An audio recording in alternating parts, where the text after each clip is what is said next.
Global Hack 2020 is the first Taiwanese competition with the ideal that enterprises can throw out their questions and problems.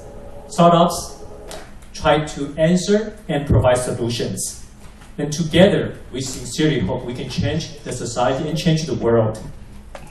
So before we start, we have a very special expert to give us a short speech. He is Minister Andre Tang, the Executive Yuan, Taiwan. The topic will be social innovation and entrepreneurship. Let's welcome Andre Tang.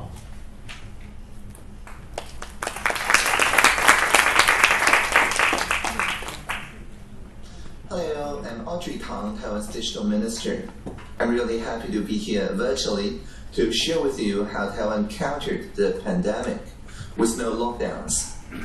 But first, I would like to say that social innovation, that is to say, the people who trust each other to innovate on how to improve as we encounter a novel situation, a novel coronavirus in this case, is really the cornerstone of Taiwan's collective intelligence. In Taiwan, we have the fast, fair, fun as the three pillars of social innovation. I'd like to talk first about the fast part. Democracy improves as more people participate, and digital technology remains one of the best ways to improve participation, as long as the focus is on listening at scale, not just broadcasting, and finding common ground and rough consensus rather than sowing discord. So whereas many economies began countering the coronavirus only this year, in Taiwan we started last year, and we thank Dr. Li Wenliang from Wuhan, the whistleblower, who posted that there were 7 new SARS cases last year. In the Taiwanese equivalent of Reddit, the PTT, there's someone with the name No More Pipe reposting Dr. Li Wenliang's message on an early morning of December 31st. And it got upvoted so that our medical officers immediately noticed this post and issued an order that says all passengers flying in from Wuhan to Taiwan need to start health inspections. And that was the first day of 2020. It says to me 2 things. First, the civil society trusts each other and the government enough to talk about possible new SARS cases in a public forum, and that the government trusts the citizens enough to take it seriously and treat it as if SARS has happened again. It's something that we have been always preparing since 2003. And the reason of this trust is because, according to the Civicus Monitor, the Human Rights Watch Group, Taiwan is the most open, indeed the only completely open society in the whole of Asia. We enjoy the same freedom of speech, the same freedom of assembly, the same freedom of the press, and so on, as other liberal democratic countries, but with the emphasis on keeping an open mind on novel technologies, because in Taiwan, democracy itself is a technology. We only got to direct presidential election thanks to the late President Li Denghui in 1996. And there's a saying that anything that's invented after we're born is technology.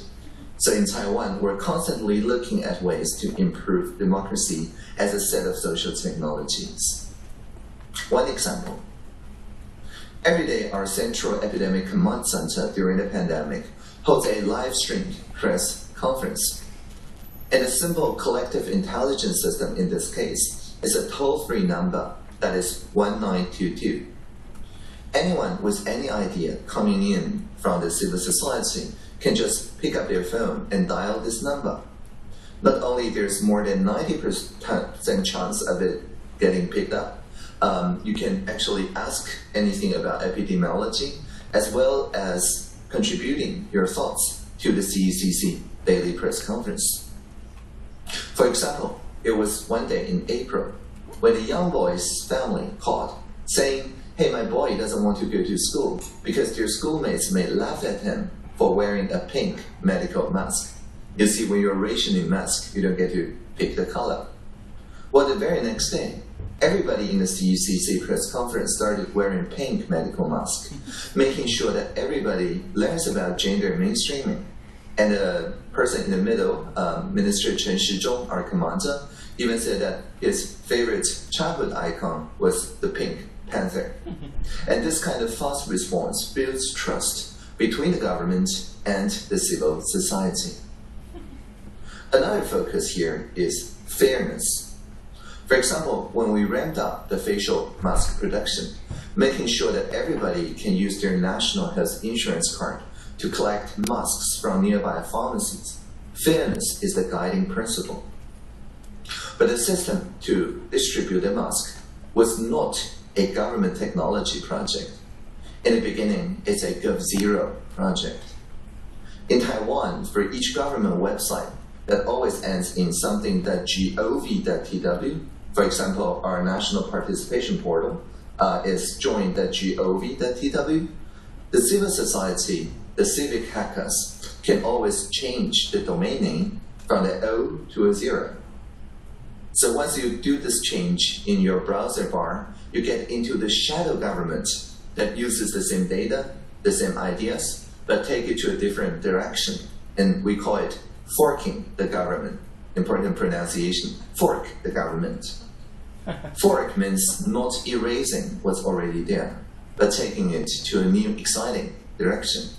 And because the GovZero movement always relinquish the copyright of the work, actually mostly using the MIT license, people can very easily change that source code also to try different variations. And at the end, if there's something that's really liked by the general public, the government can always take it in. One example is that there is this map that was created by Howard Wu or Wu Jiawei from Tainan City. In early February, he observed that when people go to the nearby stores for mask purchase, there's no telling which store runs out of masks and which store still have them in stock.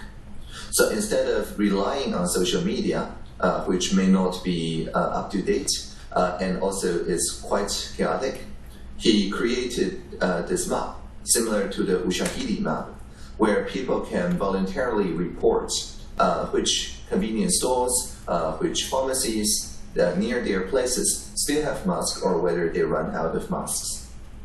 The only problem about this is that, well, because he used the Google API, soon the API usage is astronomically high, so he cannot afford to run it anymore. So he joined the GovZero movement's Slack channel, asking are there better ways to cache the result or to use OpenStreetMap or use some other technology to relieve him of the budget burden. Now I'm one of the people in the GovZero Slack channel that contributed to the discussion, and it occurred to me that this system is much better than the system that we posted online from the government side about the availability of masks.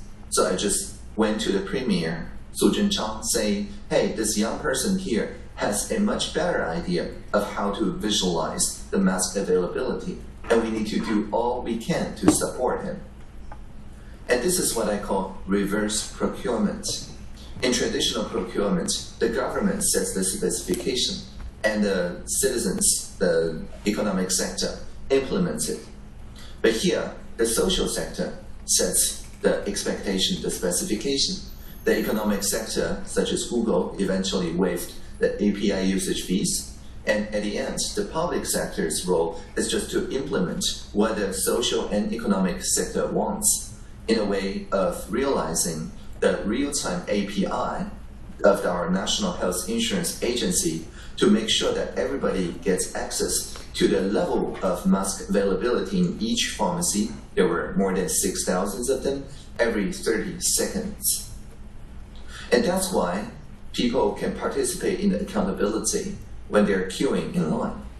Everybody can look at the map or the chatbot or voice assistants. There's more than 100 different applications of the same open data in API form.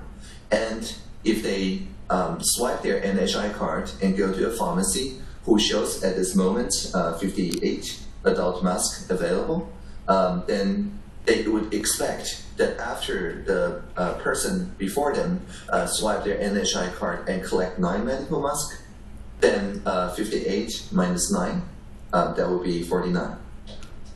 And so everybody would then expect that this sort of like distributed ledger, because each map visualization, each toolkits provider have a copy of the real-time API to be consistent. But if instead it doesn't go to 49, but go to, I don't know, 60 or something, they will call 1922 right there. And so this participatory accountability makes sure that the pharmacists earn the trust by opening up their real-time stock, and the civil society earn each other's trust by making sure that each transaction is indeed fair. And because the NHI, the National Health Insurance, covers more than 99.99% of not just citizens but also residents, people who show any symptoms will then be able to take the medical mask, go to a local clinic, knowing that they will get treated fairly and without incurring any financial or social burden. And this also enabled the civil society to build dashboards. In this dashboard, we see that we're indeed ramping up the medical mask production. This is the point where we switched from distributing 3 masks for adults per week to 9 medical masks per 2 weeks. And so the supply is indeed growing and people can see it in real time. And there are also people who analyze this and shows us where in Taiwan do we have a oversupply or undersupply. And the pharmacist also has real-time feedback on the kind of supply levels, the people's queuing behavior and so on, and they can always report it in the real time so that they receive supplies as well as the ordering system is always co-created with the entire society.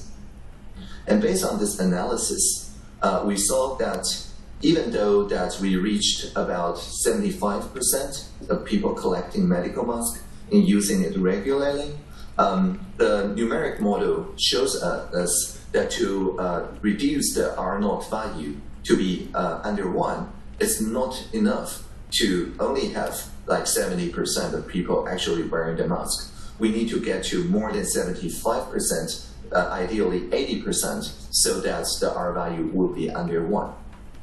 So we asked the remaining 1/4 of population, and based on the dashboard and the focus group, they told us that many people who work in the science parks, like near the Taiwan Semiconductor Company in Hsinchu, or in the financial sectors in the Taipei or New Taipei cities, they work very long hours, actually a longer working hour than the pharmacist.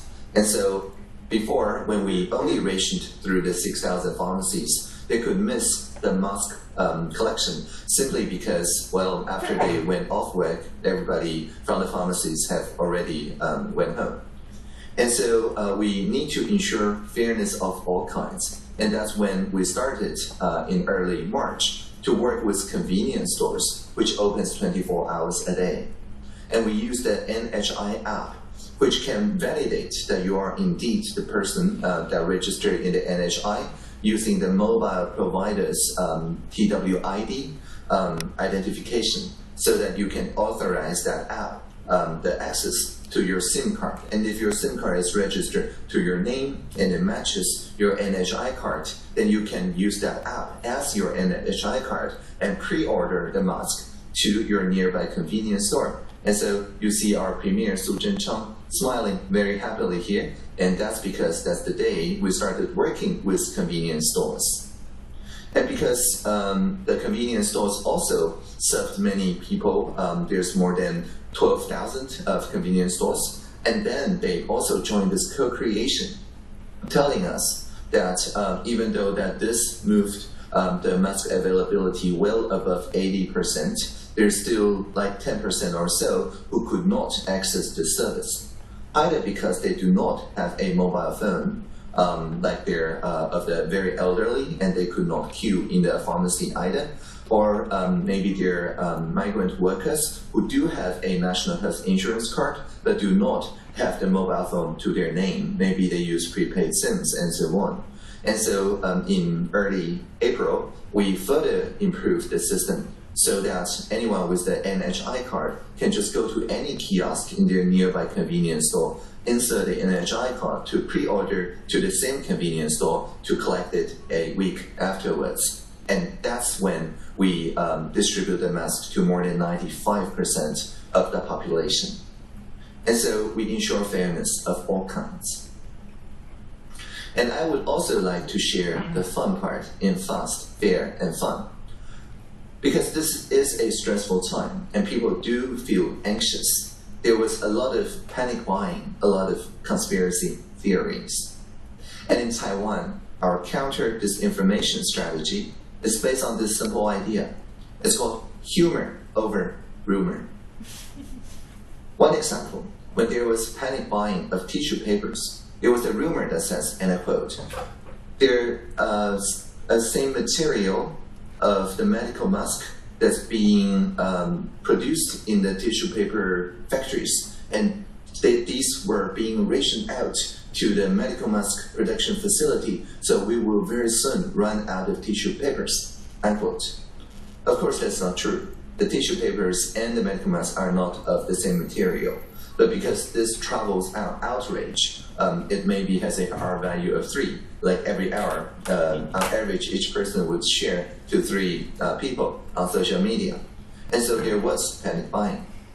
And the same premier you saw smiling in the previous slide, after not even 2 hours, wrote this meme out. And in this internet meme, in this picture, the premier Su Zhenchang shows his backside, wiggles his bottom a little bit, and say in very large print, each of us only have 1 pair of buttocks. And it's a wordplay, because in Mandarin, 囤 to stockpile sounds the same as 囤 buttocks.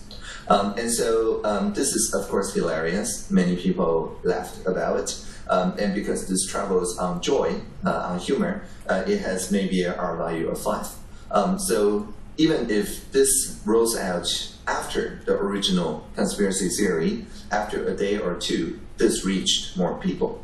And there's also a table here that says, the tissue papers came from South American materials, but then the medical masks came from domestic materials. So they're completely different. There is no need to panic buy. And of course, people who laughed about this specific meme is literally unable to feel outrage because, well, they've laughed about it. And the fact-checking can then enter effect. And so we finally found out that people who spread the conspiracy theory in the first place, and they were tissue paper resellers. Anyway, this was not just a single shock point in the social media. This kind of vaccination of the mind is very important in our CECC daily press conference as well. You see, in each ministry, there is a team of what we call participation officers, or POs, just like media officer that talks to the journalist, and the parliamentary officer that talks to the MPs. The participation officers talk to hashtags. Whenever there's a trending emerging hashtag, such as the conspiracy theory about tissue papers, the participation officer need to engage the hashtag. Instead of inviting the representative, there's no representative for most hashtags, one would just join, engage the hashtag, and to share hilarious memes that always is inviting and make sure that scientific humor, the clarification, spreads easier and wider and invites people to co-create it. And so our Ministry of Health and Welfare's participation officer lived with this dog, this Shiba Inu, and the name is Zongchai, or the dog CEO, that translates the physical distancing signs on the top left corner. For example, if you're outdoor, you have to keep 2 Shiba Inu away from one another. If you're indoor, you need to keep 3 dogs away from each other. Or the sanitation, hand sanitation importance. Remember to cover your mouth and nose when sneezing. Don't do what this dog does. Or remember to pre-order your mask but why don't you just wear the mask? Because wearing a mask is not very useful unless you also wash your hands with soap. And so we always connect the two means together. And so you order the mask in order to protect you from your own unwashed hands. And this is what this picture is saying. The mask is here to protect you from your own hands, and please use a soap to wash your hands much more diligently. And so that's how we make sure that Taiwanese people still feel calm and collected, even during the pandemic.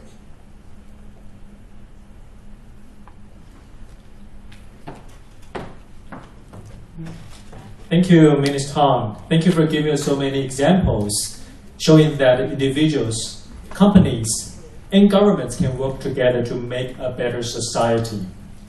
As I mentioned, that today we have many experts internationally and locally to share with their thoughts. So next, we will have another expert from Israel, Noam Pragover, the Chief Strategy Officer, Cyber Division of ELTA.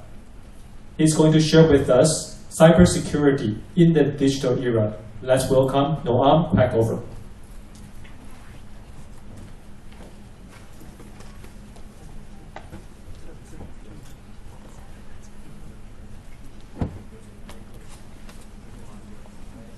Guys, can you hear me? Yes. But we cannot see you. Guys? Yes. Yes. Anyone? Yes. Hi. Hello. Hi. How are you? Good. Good. Okay, can we start? Yes. Good morning. Okay, let's start. I need to share my presentation, so I need a host to allow it to me, please. Meanwhile, I'll present myself, if it's okay with you, of course. My name is Noam. I'm the Chief Strategy Officer of the Cyber Division of IAI ELTA. A little about myself. Sorry?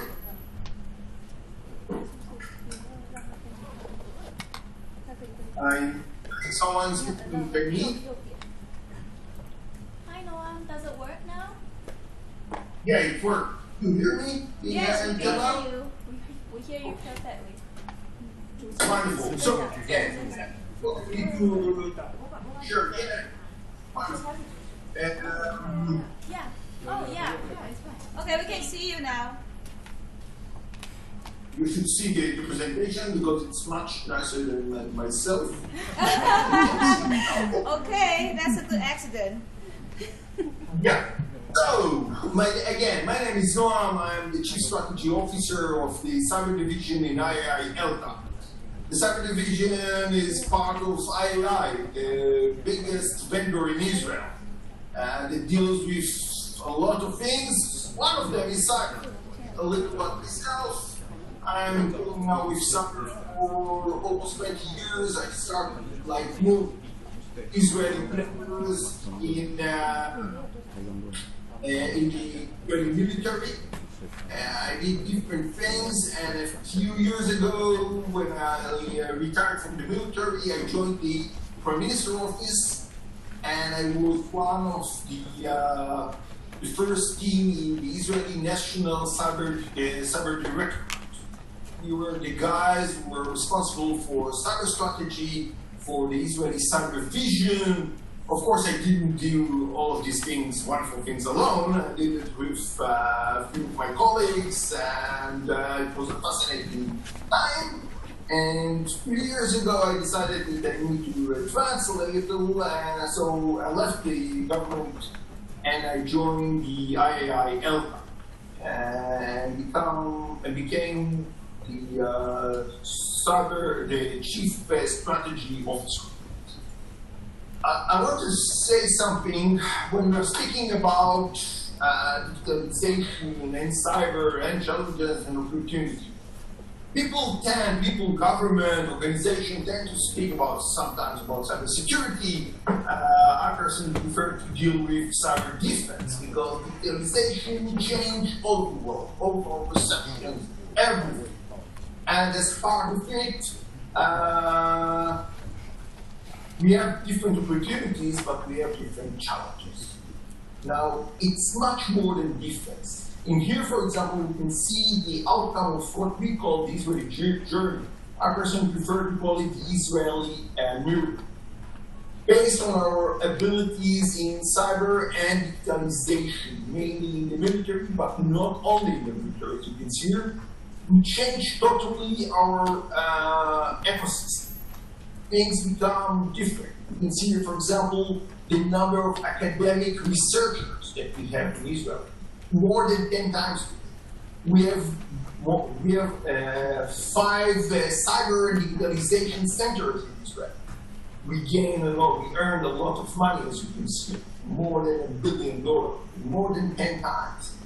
A lot of our exports is based on high-tech and digitalization. And of course, just last few months, the Corona age, the COVID-19 age era, proved that not only in Israel, but all of the ecosystems that are based or that have a lot of digitalization abilities, advanced digitalization abilities, have their ability, better abilities to confront this crisis. But with all of these wonderful opportunities and outcomes and benefits came the challenges. Let's admit it, and I'll listen carefully for some of the other speakers. We can see that the challenges are vast and dynamic. And I have to tell something Joe, a few years ago I was asked by some of my bosses to try to answer, can we advance into a balance, a new balance between the attacker and the defender? And a few years ago I thought that we are advancing in the right way and that we are moving for such a balance. Based on our digitalization, technology, and other things, we can solve the problem. Well, I'm afraid I was wrong. Let's see it. First of all, let's see how to define the challenges. And I'm sure that you are all experts and that you are all familiar with these events. I just looked at the main events of the cyber international ecosystem and try to understand how they influence us.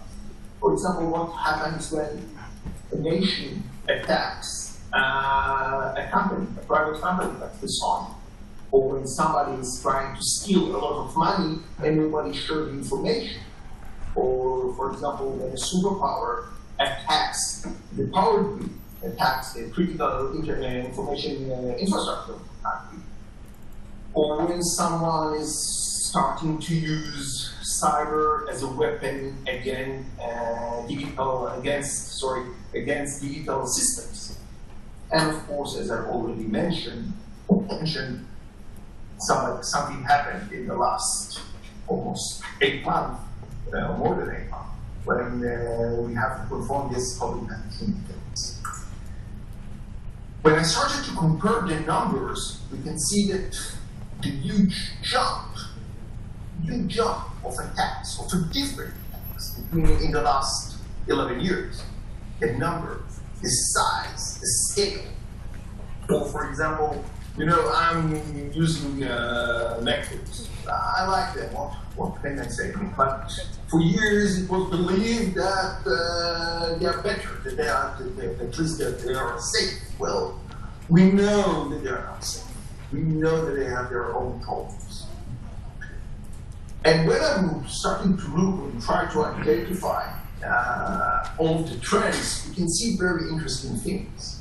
Things that shape this digital environment, this digital cyber ecosystem that creates us a real problems with cybersecurity in the digital age.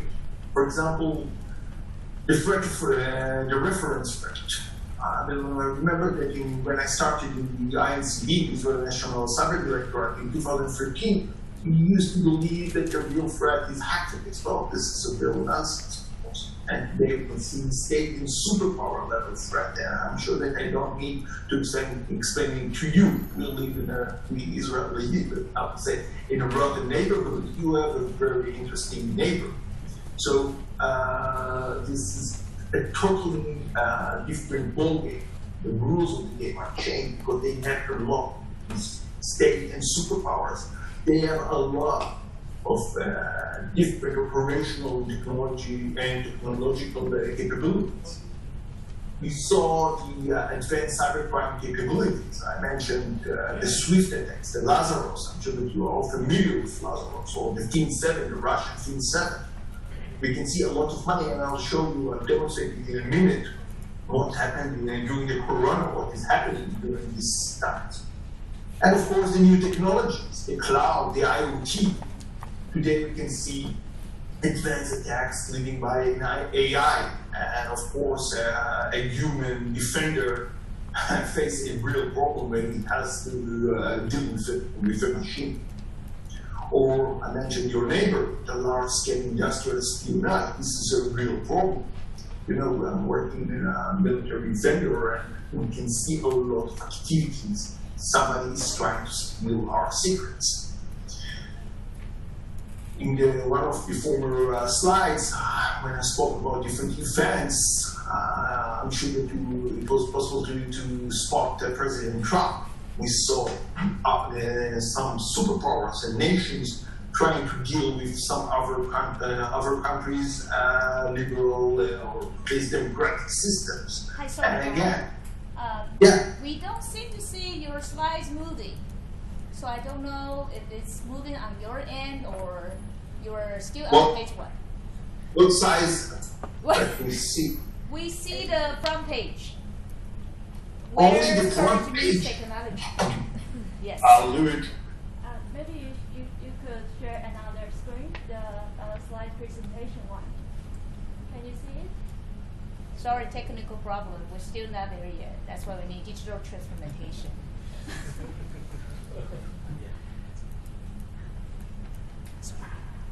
Well, courtesy needs That's technology. that. Okay. Okay, good, wonderful, Am I thank right, you. Michael? Okay, it works now. Thank you. Courtesy needs technology. We still have a lot to improve. Is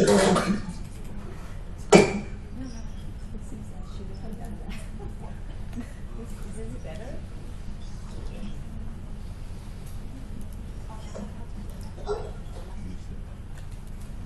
Now,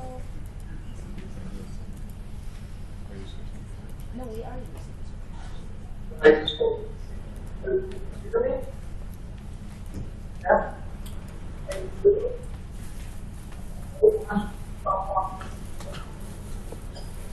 Not this screen.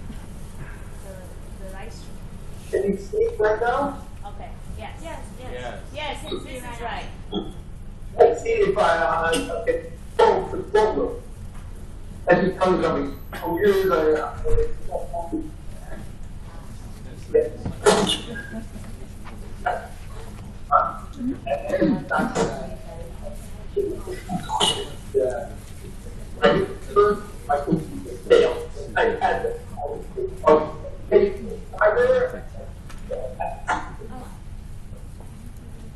This is the first slide, and you can see right now.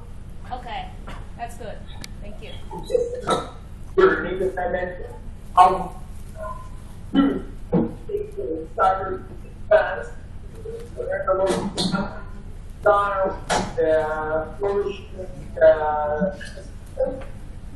so defense dimension, responding this week, the Russian attack against Ukraine, the Russian attack against what somebody developed a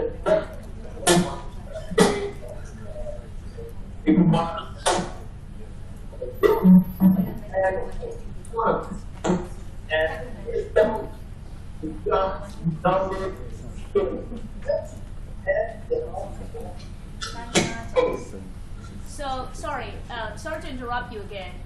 It seems that the bandwidth really is bad, so we cannot hear you properly now. Either we will sacrifice the image or we sacrifice the voice. We prefer to sacrifice the image. So I think we would rather hear what you say and talk about instead of seeing through the slides. What do you think? We give up your pretty face.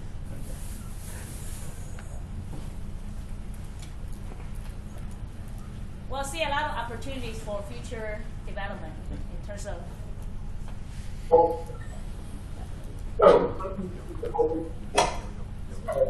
Have the same. Yeah. No one? There's another option. We have your slides here in our computer, so you can play it from our side, and you let us know when you want to go to the next page. Okay? Is that okay? I'm now in page slide number 7.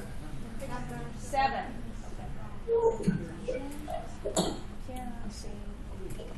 I select cyber and state environments.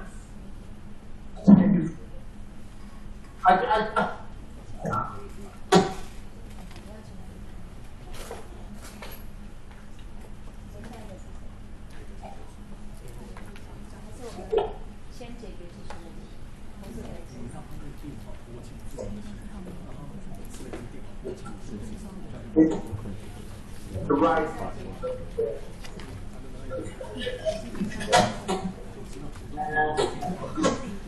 So we have some technical issue to resolve. So I think is it possible that we can actually solve this problem offline first? Because we cannot hear you at all.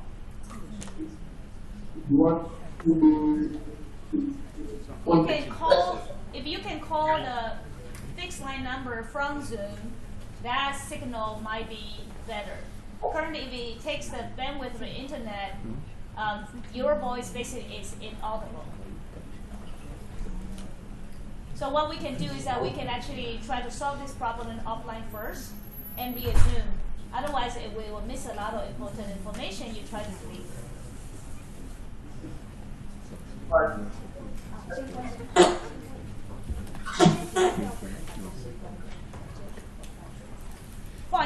So sorry, we will have to adjust our program a little bit. Apparently you see that.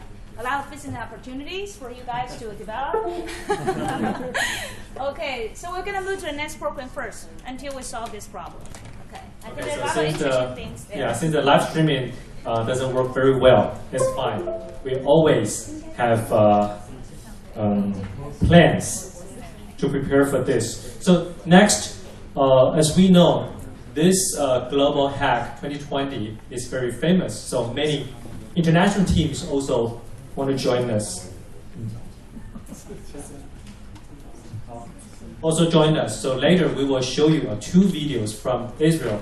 The Israel teams, they will provide the information about their products. So now let's welcome Dr. Eric Zhang first. Dr. Eric Zhang is the Senior Director of Technology Strategy, Microsoft Research Asia.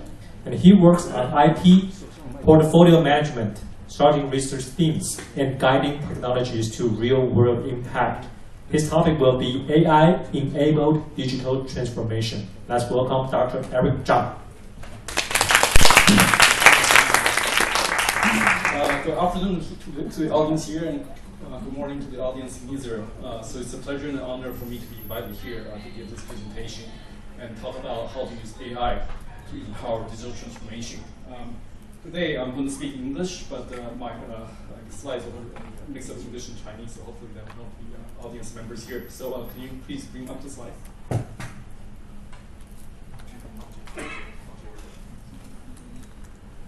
Okay. So I work for Microsoft Research based in Beijing, but I'm actually born and sort of raised in Taipei. So it's been nearly 25 years since I've lived so long in Taipei. So it's been a pleasure to be back.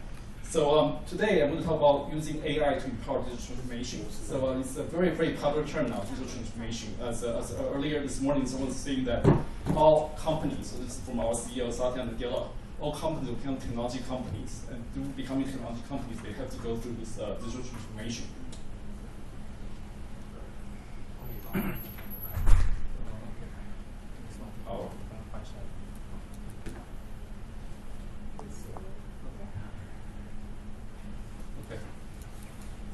So basically, digital transformation, right? A lot of companies have gone through digital transformation. So sometimes, consultants like us, who's the key driver for digital transformation in your company, right? Yes.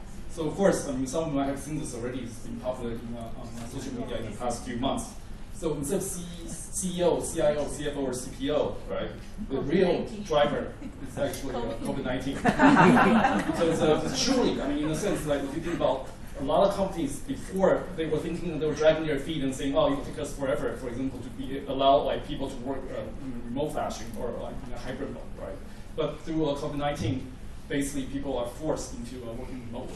And of course, there are some companies that were adapted. So a lot of high-tech companies actually announced, like Microsoft, we started working remotely starting in early February. And now, majority of the companies are still working at home.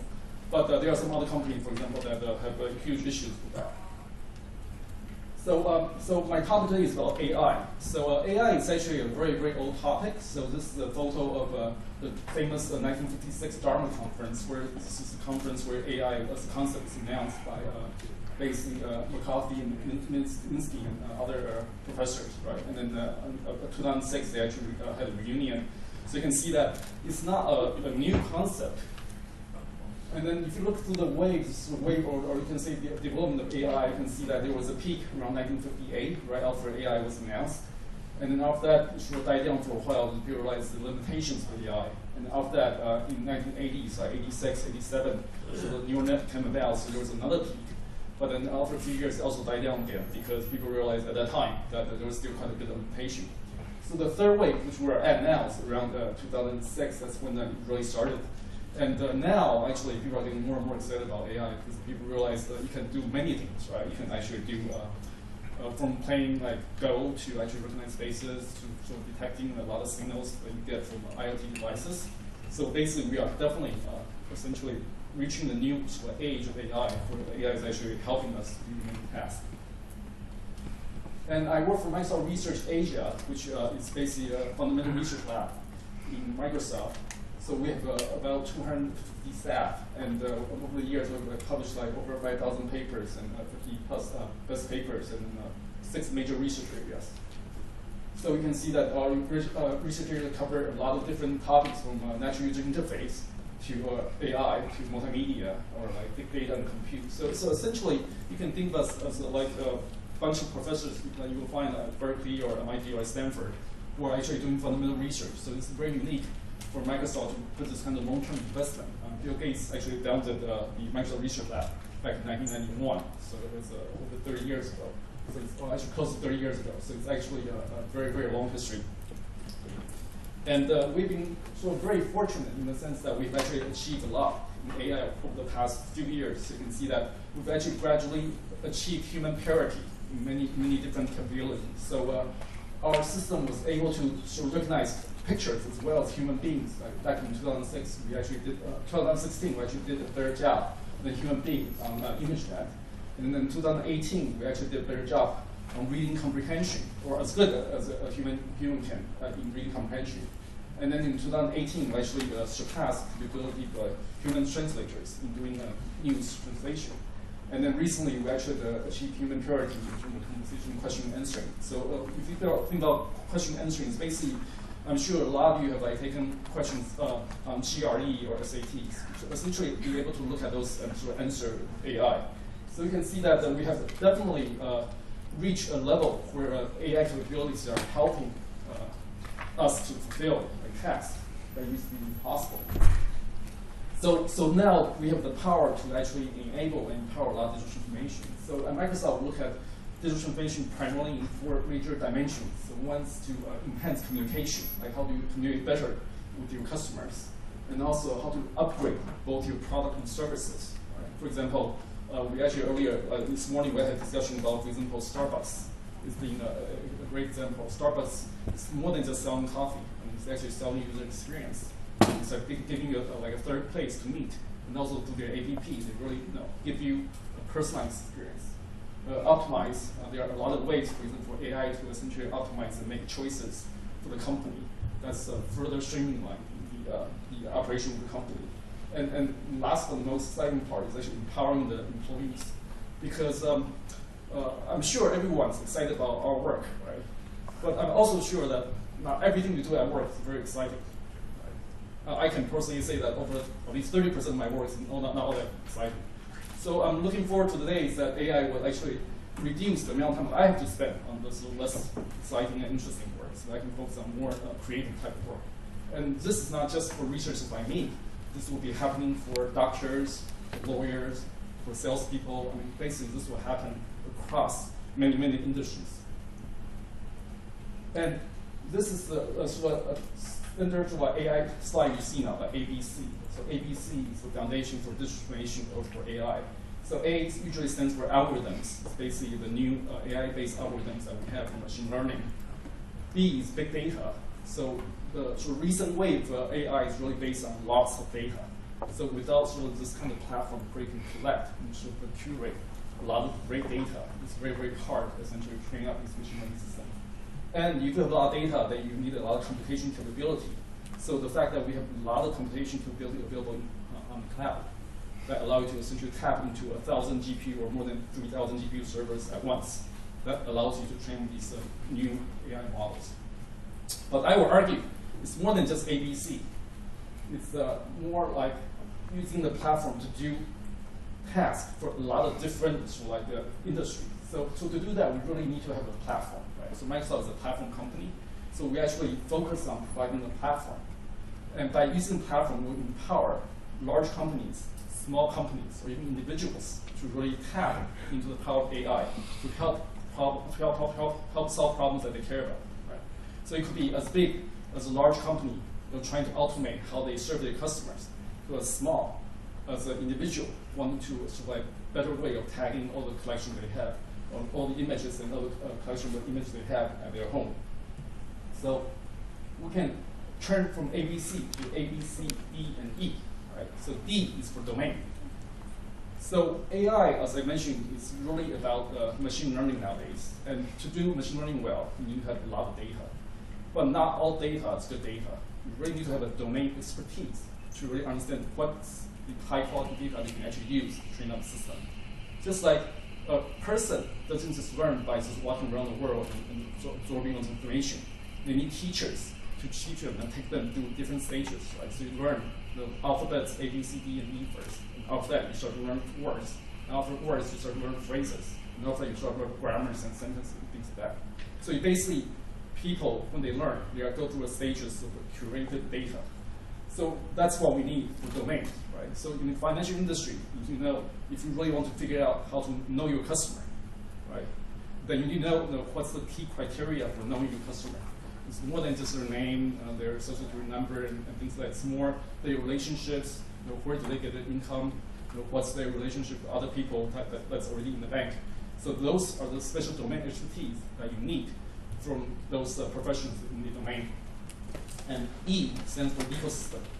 So we believe that AI is such a fundamental opportunity for all industries that there is no one single company can provide all the solutions.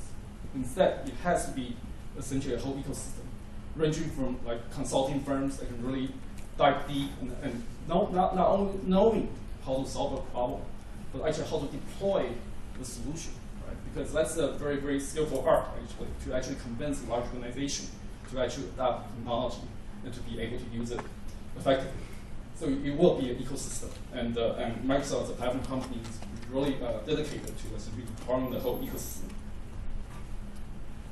So through this process, we can serve many vertical industries. So here are just some examples ranging from government, education, health, finance, retail, manufacturing, and through technologies such as conversation, intelligent apps, and transform process flow.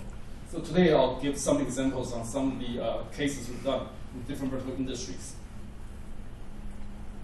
So we actually came up with this new term called DPaaS. So some of you have heard of like SaaS, right? Which refers to like service as a software as a service, or for example, PaaS is platform as a service. So we had to come up with this new term called DPaaS, which stands for digital transformation as a service. So what we want to do is basically take all the capability and own knowledge we have in the research lab, and so connect them with the domain experts in the different vertical industries. And we sort of identify sort of key AI scenarios and actually create new software and new services that can actually solve those scenarios' pain points. So we created this innovation partnership program. So over the past 2 years, we've grown to 27 members. So you can see that it's a range of different industries. There are lots in finance, and I know this afternoon we'll have other speakers talk about finance.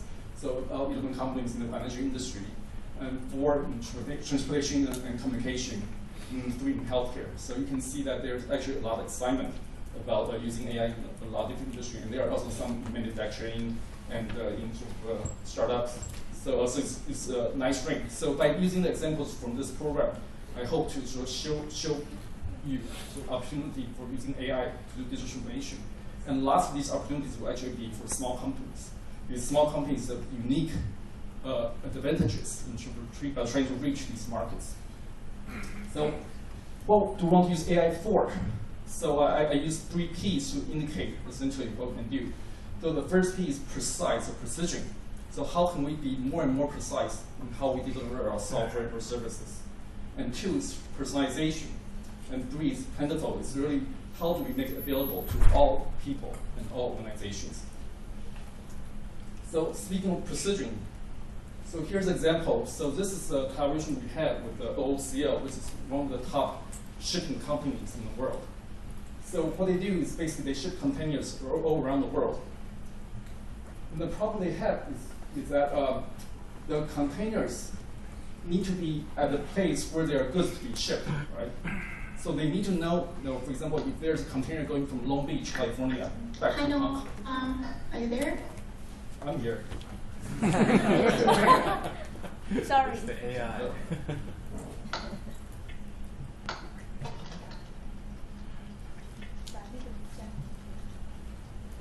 Sorry. But we have aliens intrusion. So. Okay. Robot. So for the containers, right? So they have a problem in the sense that when you have containers available, when, like for example, you manufacture in Long Beach, want to ship some goods to Hong Kong, then they need the containers available in Long Beach, right? But that means that they need to keep empty containers around the world at the ports. So sometimes you go around like in Taiwan, it's like Kaohsiung, right? You can see that there are ports that are stacked up near the containers. But these containers are expensive. Each container is about $4,000. So ideally, they want to be able to optimize how many containers they keep at each port. Because usually, for example, there are a lot of goods being shipped from Asia to the US. So when they do that, they have a bunch of empty containers now in the US. They have 3 choices. They can either rent some space on the dock, so just stack up the container until they're used. Or they can put it on the truck and then pull it to another dock where it might be used. Or the third choice is actually to just recycle it, just sell it as scrap metal, and then just sell scrap metal in the US, right? So each year, OOCL spends over $200 million on these containers. Just one company, $200 million. So that's a lot of opportunity for optimization. So what we were able to do is we actually help them to predict the need for containers at different ports. So they can be much more precise in how many containers they keep at each port. So they'll end up like scrapping fewer containers, right? And also they don't need to pull containers all over the place. They don't need to. So it ends up being a very good effort for the for the environment as well, right? To reduce the carbon footprint.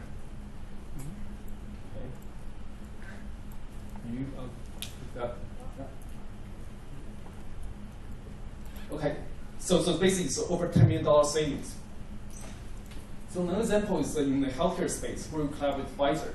So Pfizer sells medicine for cardiovascular disease patients. So we actually created with them a chatbot that will allow them to actually have a sort of like very detailed consultation with the patients who are taking these medicine, right?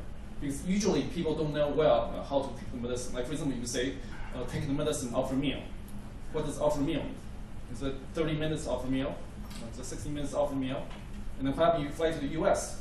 Then basically, how do you define when the meal happened, right?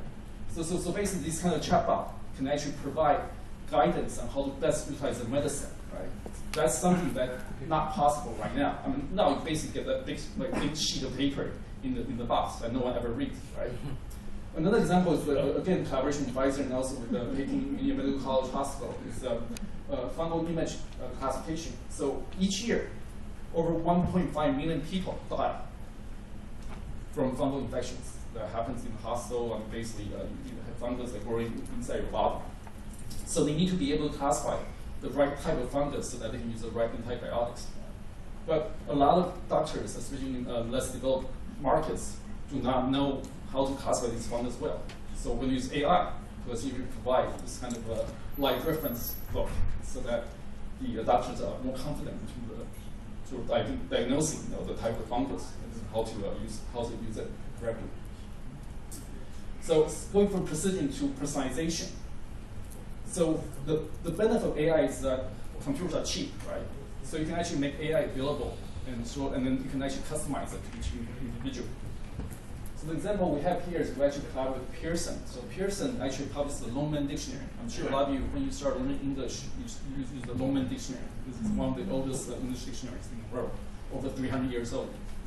So we are working with them to essentially create this online tutor. So this will be a tutor that's available on, let's say, WeChat or on another app that will allow you to practice English, can range from like pronunciation to grammar, and they also help to solve a business problem for them, because their original business is selling textbooks. But textbooks, first of all, there might be piracy issues, and two, we can basically buy used textbook, right? So you can take a textbook and you can sell it to another person. So what they want to do is basically transform their company to turn into a service company. By using a live service, then every textbook user will actually subscribe to the service to practice English. So now they turn from a senior product company to a service company, and they will have this continuous sort of revenue from these services, right? So this is one way for them to do digital transformation. So here are some examples. So you can see that you can actually learn about English and different grammar. And there's so if you're curious, you can actually you scan the QR code and try the service. So you can actually use that to basically have a personalized lesson to remember the vocabulary words you learn, and so help to enhance essentially how you can speak English. Last is plentiful. So by allowing AI to actually do some of the work that humans currently do, we can actually increase capacity by a great deal. So we can actually generate a lot more services. Right. So one example is some of you might have heard of this AI bot called Shell Ice from Microsoft Research. So what it does is basically it can do many things. Among them are actually generate paintings. So you can actually give a phrase or a word. You actually, based on the word and phrase, will generate a painting. So if you're curious, you can try this website. So this is fun. For example, in social media, if you have let's say Valentine's just passed in Taiwan, right? So if you want to send your Valentine a poem, now in addition to a poem, you can actually have a photo that goes with the poem. So your Valentine will be even more impressed with how artistic you are, right? So that's an example where essentially not a lot of people can paint, but now with this AI, you can actually generate your own painting. Oh, sorry. And then in addition to this kind of consumer scenario, there's also a business scenario. So we have actually worked with the fabric manufacturers in China so that you can actually now customize and generate new fabric patterns on the fly. So essentially you can say, oh, I like this pattern, but I like a given color. Or you can say, oh, I want to use this as a gift for our company, and our company has these two standard colors, so I'm going to use things that's associated with two standard colors. You can do that now, because with AI, that can actually generate these fabric patterns. So how many of you actually run or jog? Raise your hand. Not too many. Oh, people should work more. Or actually, maybe you're all working too hard. That's too bad. I do know a lot of people who are into running or jogging or even running marathons, right?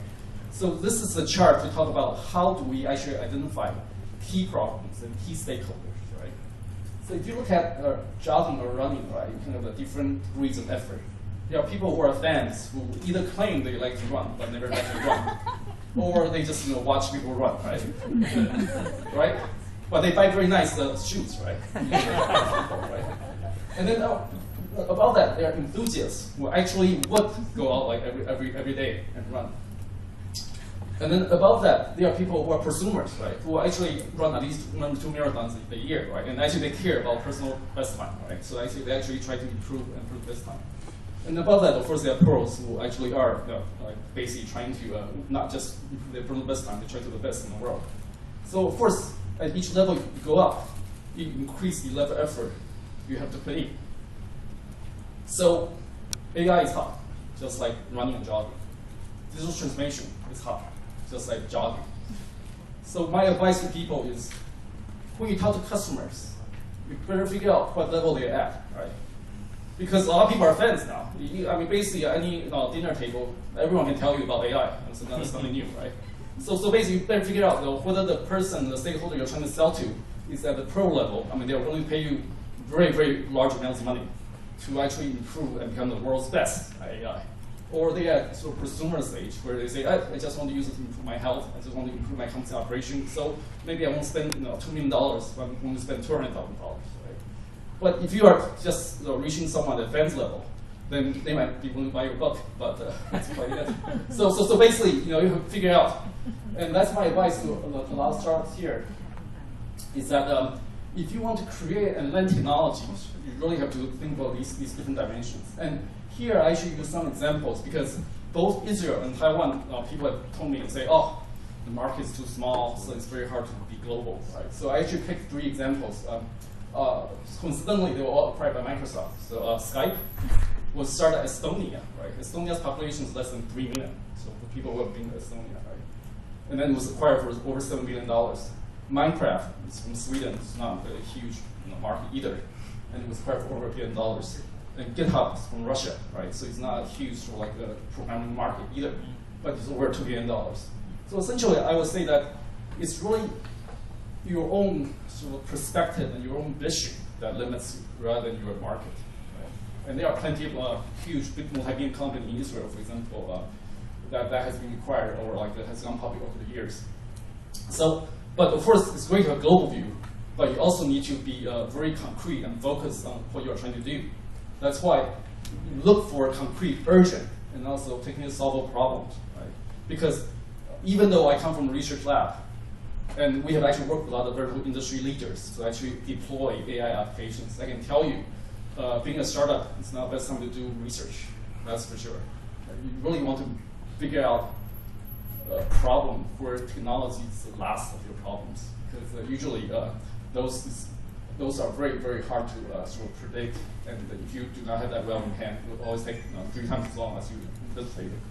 And then lastly, really take advantage of the agility of being a small company.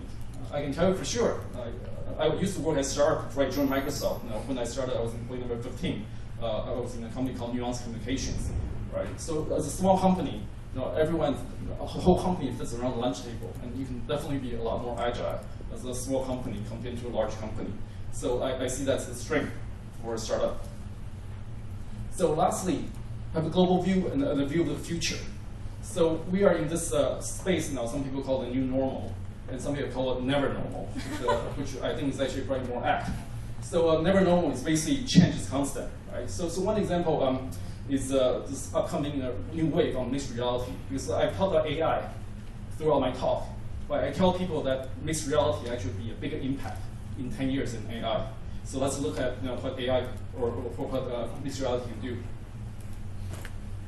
So this is the HoloLens. You need a sound?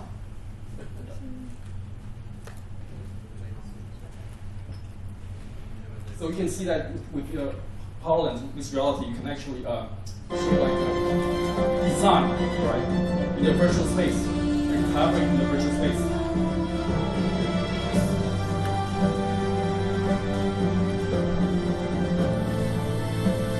Collaborate, right? So searching to be like outside and still give constellation.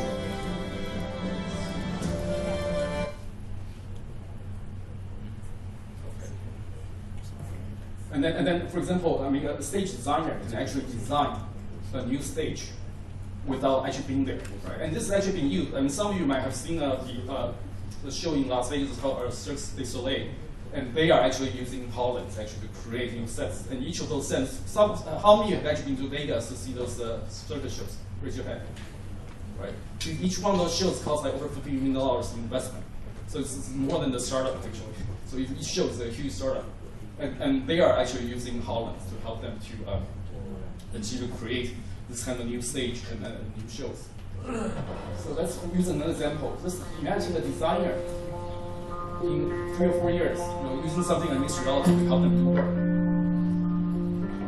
So she's helping to design a new showroom for a client. So this is the warehouse where the showroom will go up. Turn up the sound.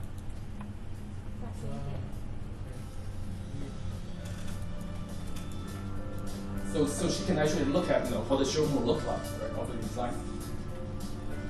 And then she has the intelligence agent. Say, telling her that the customer is actually coming very soon.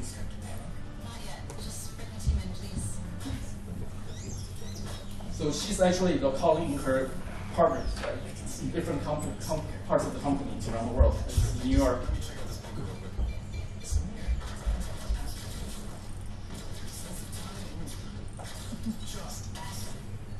And then this colleague in Tokyo actually is in a better office, so he can actually digitize himself, in the office, so he can actually appear as himself in the virtual space. Right, so he looks like a real person, whereas the colleague from New York is like a cartoon. So, how's it going? It's not. This is the flagship store. It's gotta be unforgettable. Yeah. Not exactly wearing my hair back. Yeah, the space is driving me nuts. Alright. How about a change of scenery? So they can actually go into a virtual space to actually collaborate.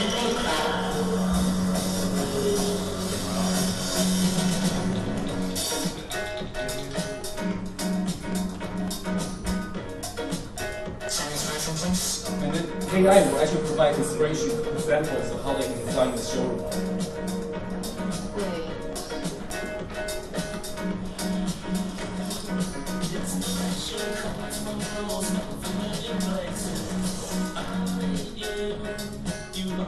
So this water flow gave her some inspiration.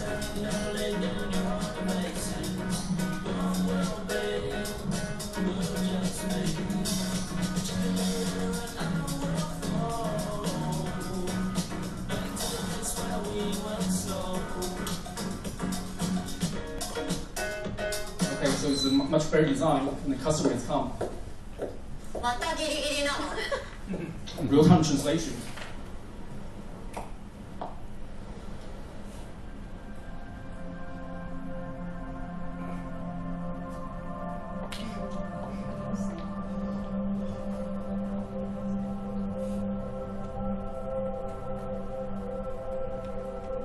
Impressive. That went well.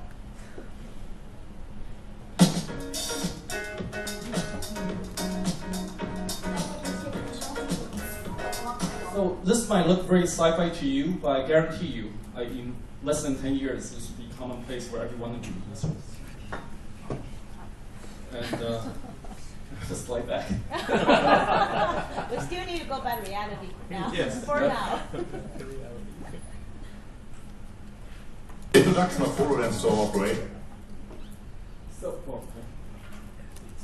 okay, that's fine. So basically, to reiterate, to use AI to empower digital transformation, there are 3 P's you can think about. These are the 3 P's that will be a long-term trend for the whole industry. One is precision, right? I'm sure every part of our day we can improve how we deliver our service and our product, how we be more precise, fewer errors. I'm sure we can all improve on that. Number 2, right, personalization. Each one of us wants to be treated individually, and then with AI, we can allow companies to do that, to serve our clients and customers better. And 3, plentiful.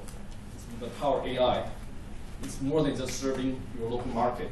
You can serve the whole world, if not the universe, maybe another 50 years. Okay, thank you so much. Bye-bye.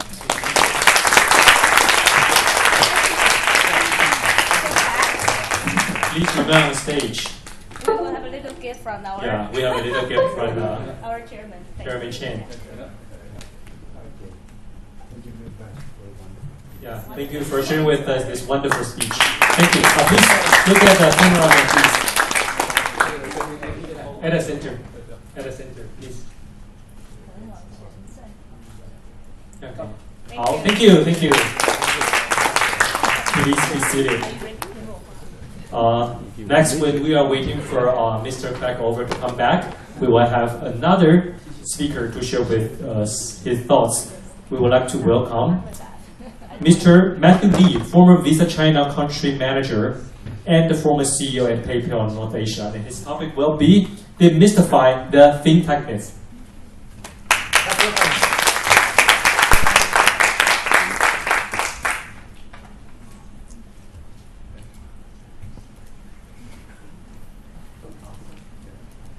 Good afternoon. Good afternoon. Is everybody okay? Yes. Yes. Must be tired? No. No? Really? Good. Excited. Because I'm the only one between you and the coffee. So hang in there.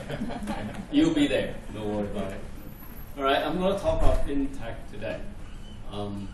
Fintech seems to be quite mysterious to a lot of people. So my job is to just demystify it. I hope I can do the job. Can you hear me okay? Yes. I have a loud voice, so I probably don't need mic.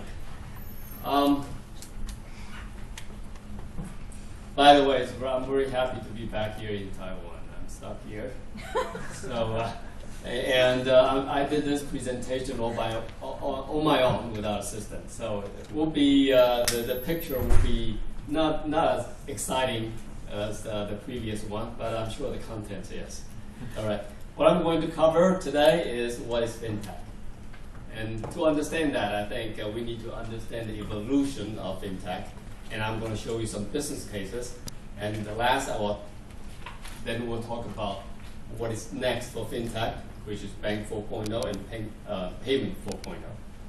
All right. Oops. Okay. I'm sure that everybody's familiar with this picture. About fintech. A lot of people says that fintech is a new kid on the block. We are facing unprecedented challenge in financial service industry. So is fintech that new? In my view, fintech has been in existence for 50 years. And to understand the future, a futurist once said, to be a futurist, you have to be a good pastist. That is to say that to understand future, you must understand the past. And there's a famous Chinese proverb I guess everybody must be very familiar with. Your teacher must be telling you that you need to review the past to predict the future. So let's look at some past evidence in order to find the clues for the fintech future. I need to learn how to use this new tech. But before I do that, to review past with you, I need to qualify as a historian of fintech. I've been working in financial service industry for 40 years. For the three largest money center bank in the U.S., Citibank, Bank of America, Wells Fargo. I also work for the global payment network, Visa, global payment processor, First Data, internet payment, PayPal, mobile payment, American Express, and its global digital transformation project. I also worked on cryptocurrency and loyalty points with a China venture in China. In addition to that, I've been advisors for 3 companies, one private equity in payment, which is international, and a UK-based company, robotic process automation, and AI medical company based in Silicon Valley. All right, now I'm qualified as historian. Let's talk about what happened in fintech in the past 40, 50 years. In my view, fintech has been in existence as early as late 70, early 80, when 5 California banks started Visa, and 5 New York banks started MasterCard. I was in New York then, working for Citibank. People were excited about you can find a self-service bank at every corner of the street, namely ATM. That's the electronic banking state. Visa and MasterCard use mainframe and telecommunication network to build a national processing center. Start this digital payment. Prior to that, of course, it's cash and check. When internet comes, banks were busy putting banks on internet. That's when PayPal came about. When mobile phone become popular in every household, we have mobile banking. Now the technology has gone far beyond mobile phone, smartphone. We have blockchains, 5G, AI, RPA, you name it. So what will be next for fintech? Let me discuss fintech methodologically a little bit here. How does fintech come about?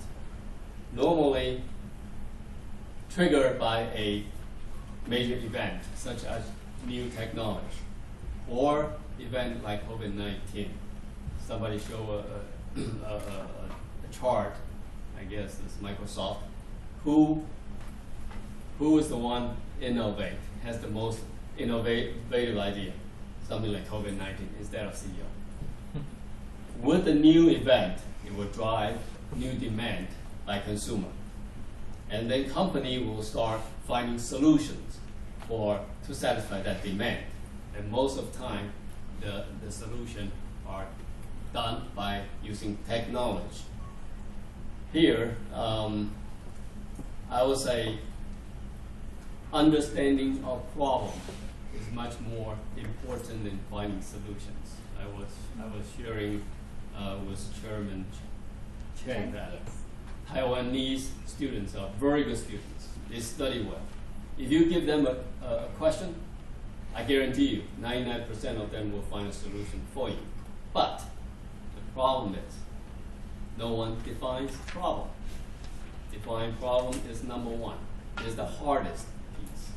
So I'll share with you some of the problem and the solutions in the past. But there are 3 paths for innovation: automate, replicate, and innovate. I'm not saying which one is better.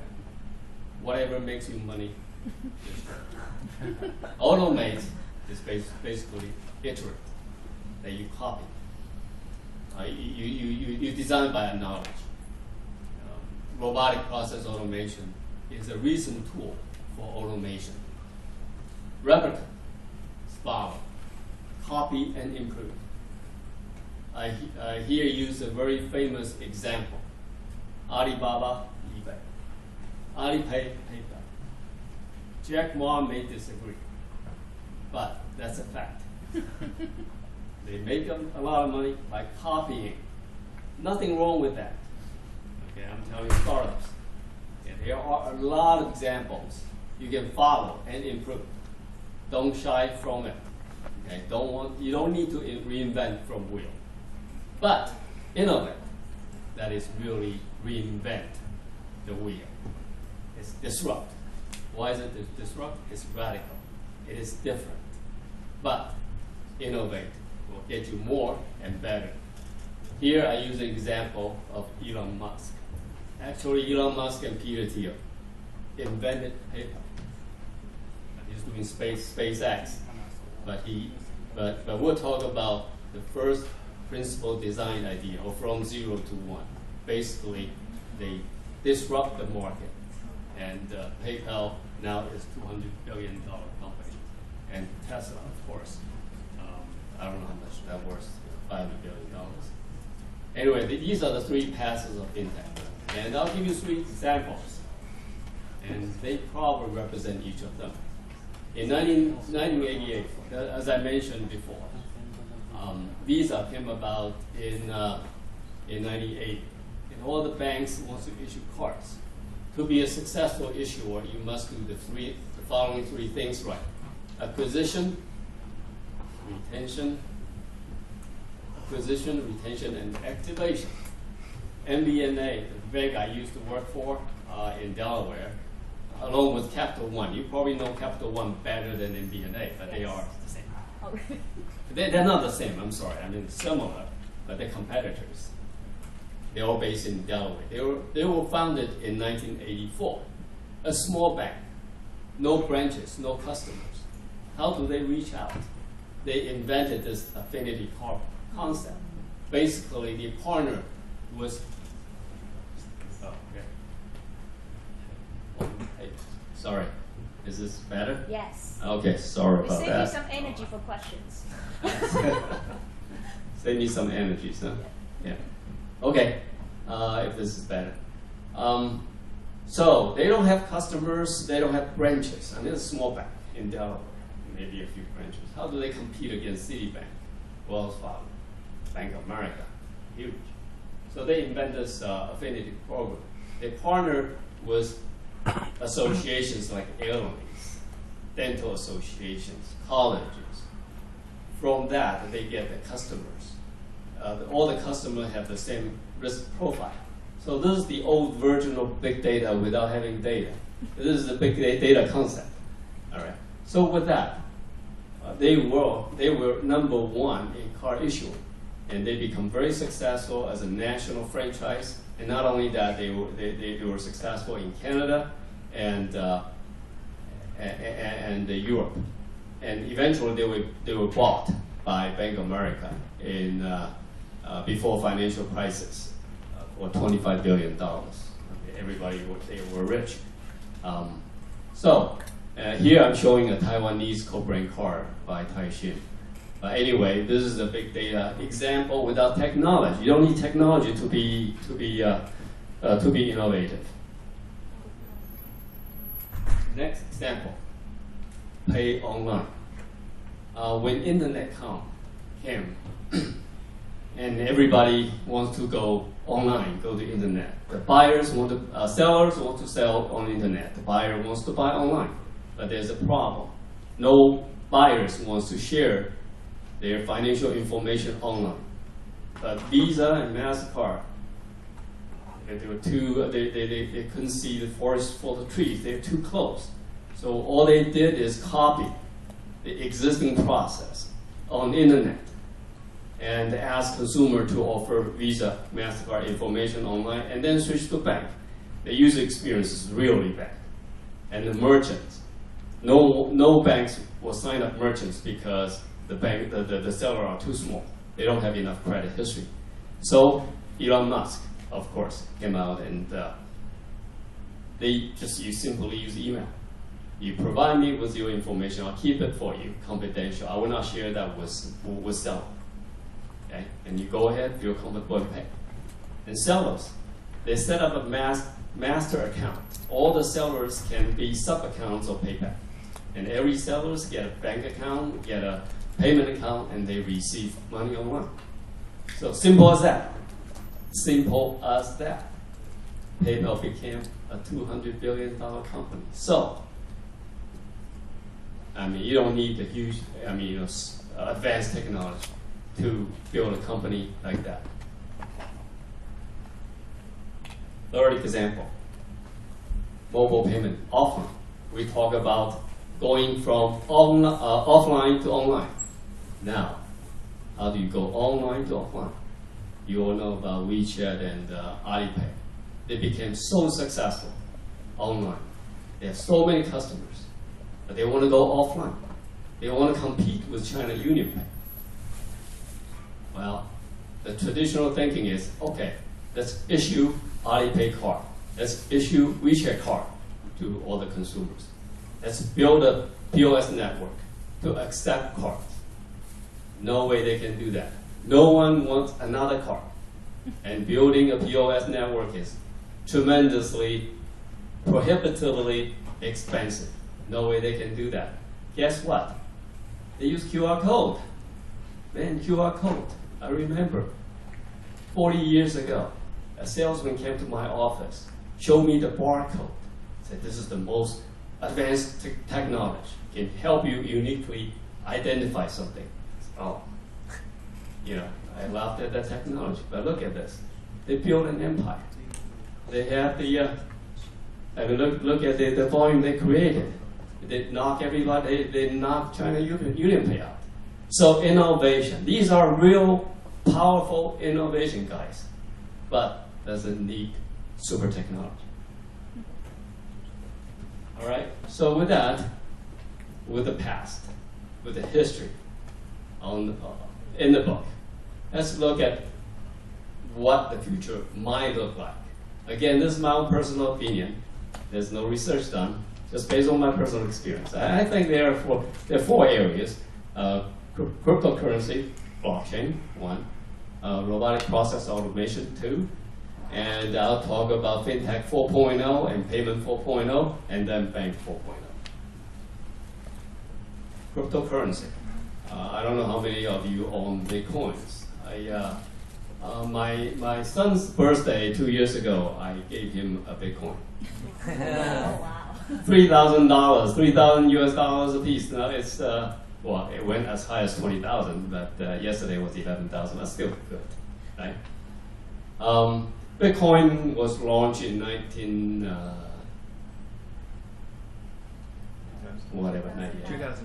2009. Okay, I'm not that old. 2009. Right. 10 years. 10 years, right. Bitcoin is not ready for payment yet, but it could, it preserves value like gold, and it is decentralized.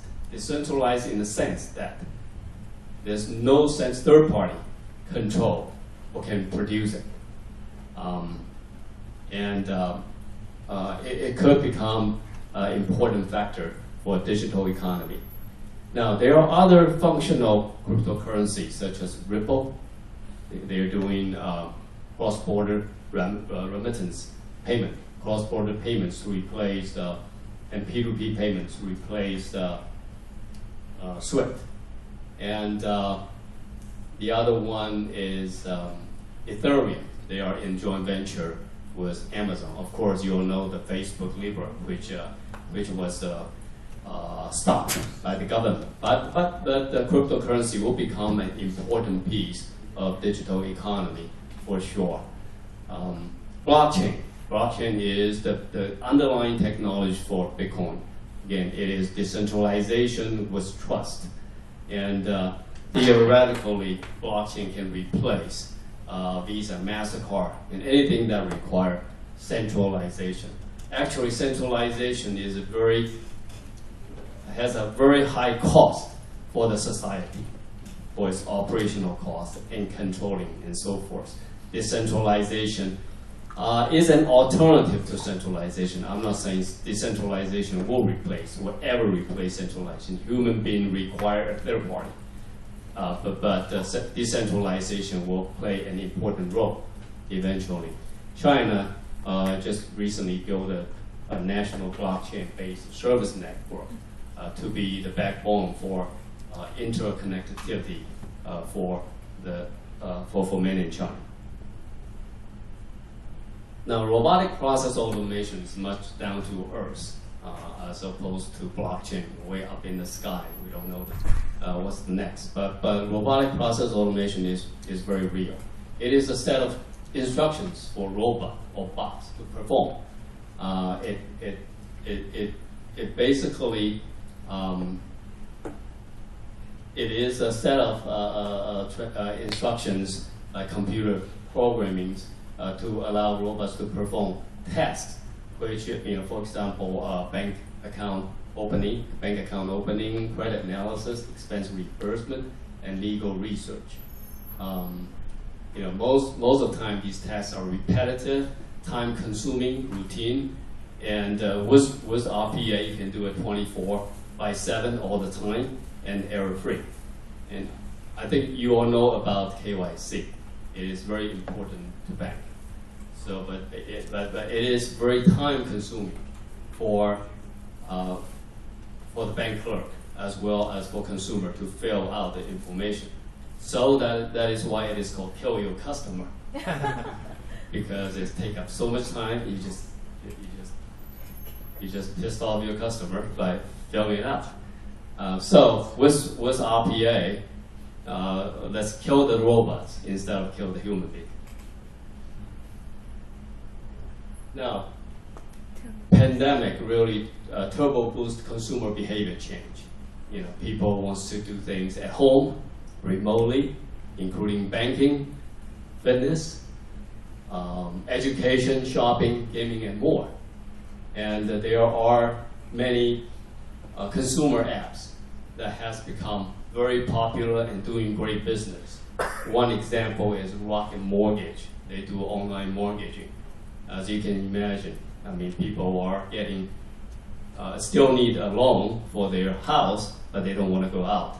And Rocket Mortgage is doing a great business. Also, there's a slew of a technology company is building tools, infrastructures for fintech companies. And so that the fintech company can focus on doing the application level work as opposed to building infrastructure to help them to get the products and service out quicker and cheaper. The reason I want you to pay special attention to Plate that allows fintech apps to connect with 15,000 financial institutions and 25% American bank accounts. Why is that important?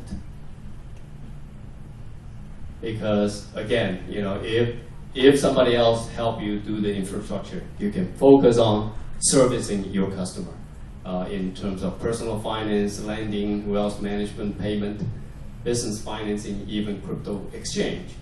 Venmo, a P2P online app, and Robinhood, an online investing apps, and Coinbase, a cryptocurrency exchange. They all use Play software to build their infrastructure. So why am I saying that?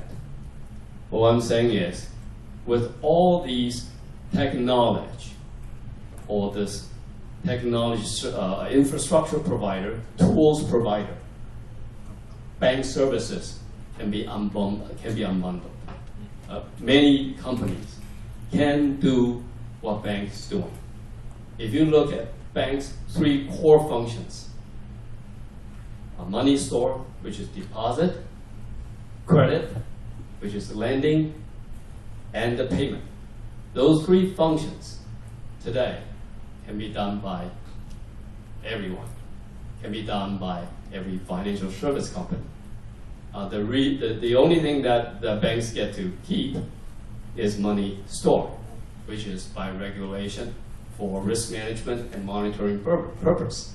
So I'm saying that the trend is the rise of fintech companies will lead to unbundling of services by bank. So if you agree with that, well, before I say that, before I get to that, let's talk a little bit about payments. Fintech 4.4, Fintech 4.0, Payment 4.0. As I mentioned, fintech companies have direct access to bank accounts. Banks are no longer the brand behind payment. I don't know about Taiwan, but nowadays your payment is by Alipay, by Apple Pay, by anybody. Somebody mentioned Starbucks. Starbucks is doing payment. So banks no longer the brain behind payment. And in the future, payments shouldn't require a card.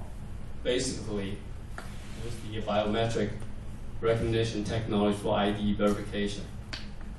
Why do I need to prove somebody that I am I? I need to have a card to prove that, hey, this is me. Okay? With biometric recognition, you are you. You don't need anything else. So in the future payment, you don't need card. You don't need ID. You don't need your phone. Just your pretty face. I'm sure your face is pretty enough. Nobody's going to decline or reject your payment. So with that, banks are losing payments. Banks are losing other services. And I'm saying that Bank 4 calls for banks to rethink fintech and to embrace virtual. In China, it is already happening. And finance, as the world's largest money market fund, they have credit rating systems. You can make payments through them. They are more powerful than the bank. Chairman Chen asked me why PayPal doesn't want to be a bank. Good question. They can be a very powerful bank. And with Ant Financial, you probably never have to talk or meet with any bank clerk to do your business.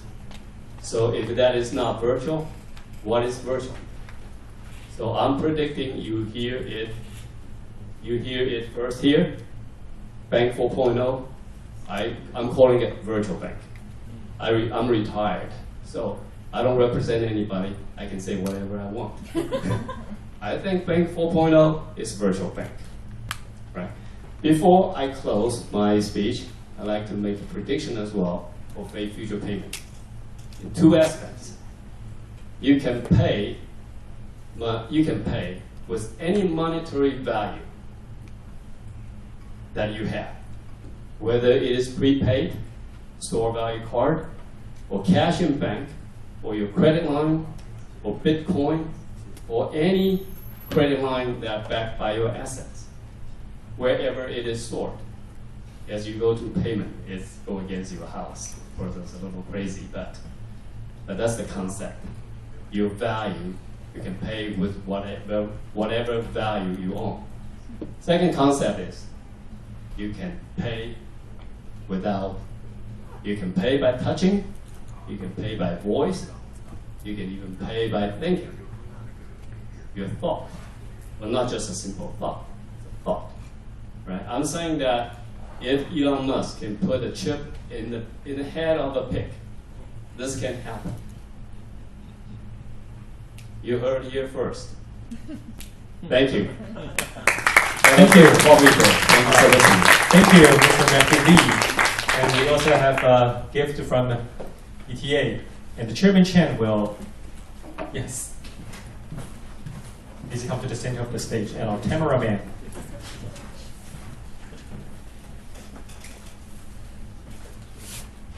You have one step forward because the light. Is that okay? One step forward. Oh yeah, now it's okay. You have to get Chairman Chen's pretty face. He's here. Okay, thank you for the great speech. And we will have a 10 minutes break, and we have coffee outside. Please take 10 minutes break and exchange thoughts with other startup founders. And we look forward to your coming after 10 minutes.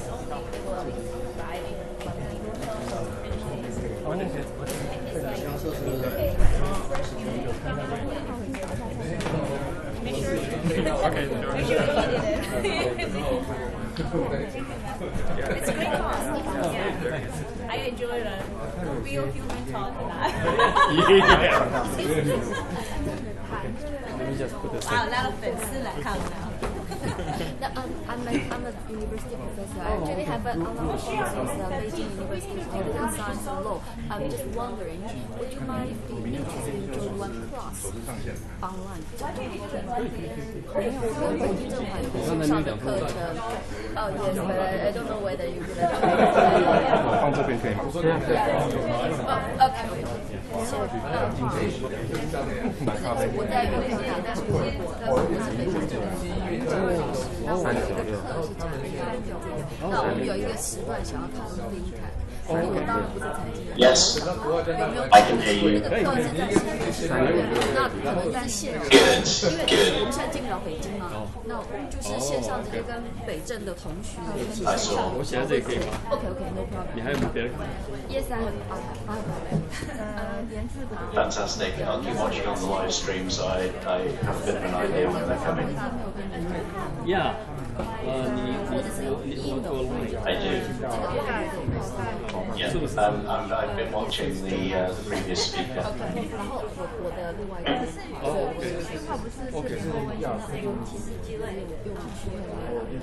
，Really? Okay. Gotcha. 要去的。Great stuff. Thank you. Not easy, I'm telling you. Not easy. 可以。我跟北京政法有两个有一个是就是线上的这个课，如果有机会就邀请看你喜欢的北京的同学在线上。没问题。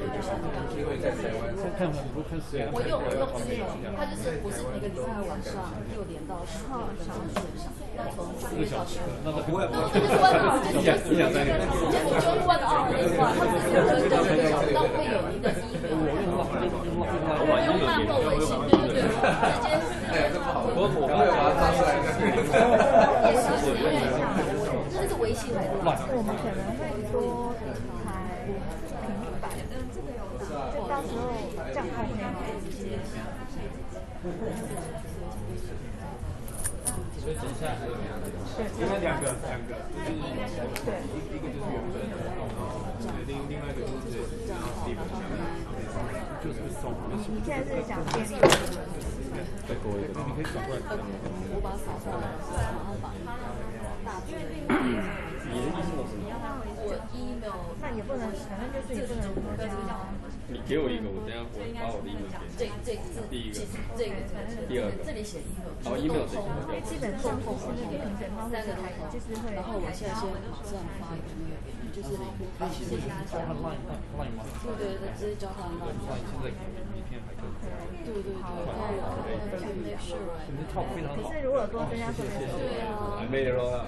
这就是有那些经验才知道说这个未来的这个变化会多快，才觉得这个很有趣。你刚才提到的 ATM， 特别想起来 ATM 其实毕竟就是靠 ATM。对，这个突然起来，事实上是 in response to a demand， 不是 response to a technology。对，像大陆的话 ，ATM 那些厂商傻，因为没有人在用 ATM， 没有用，对，对，没错，所以这个。哦，那有的可能很高。10分钟嘛，对，现在在做。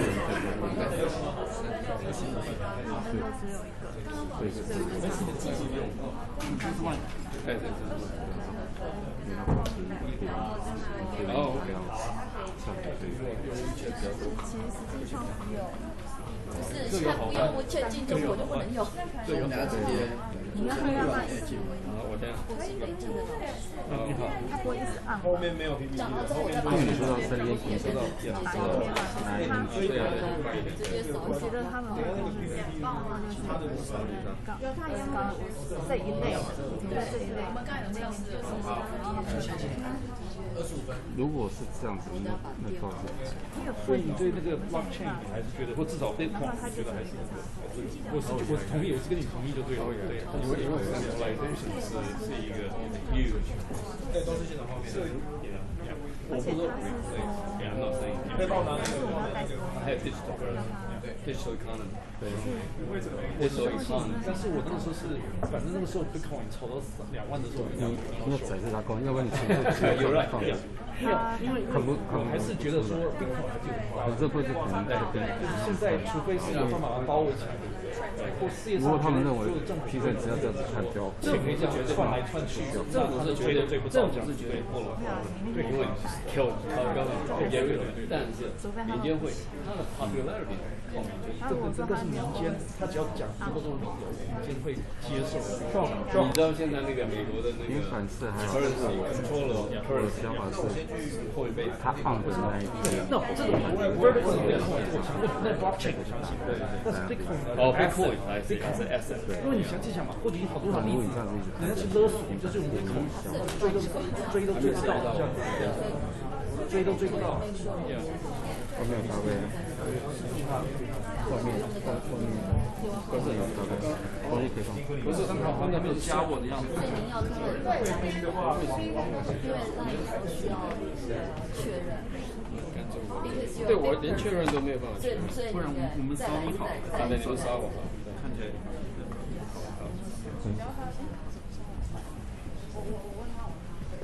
天的一样。对。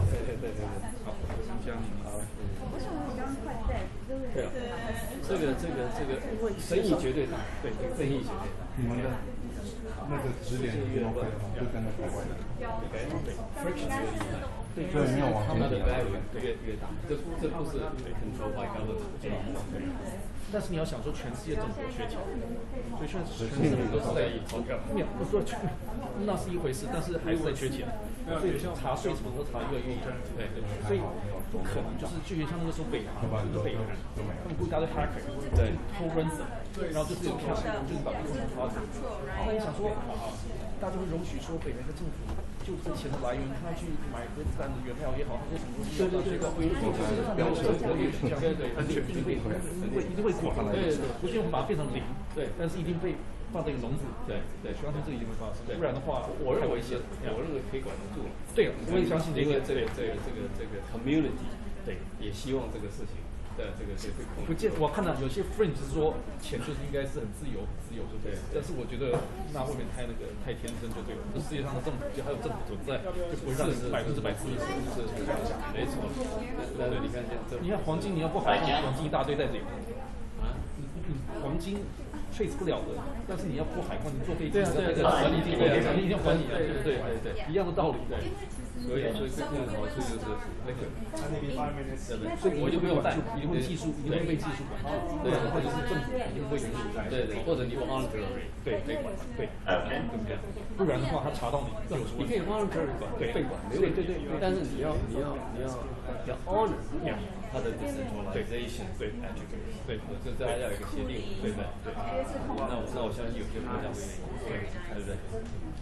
有些国家会愿意，对，因为你想想，你像中对借这么多钱给你，对，你没钱付利息，一年超过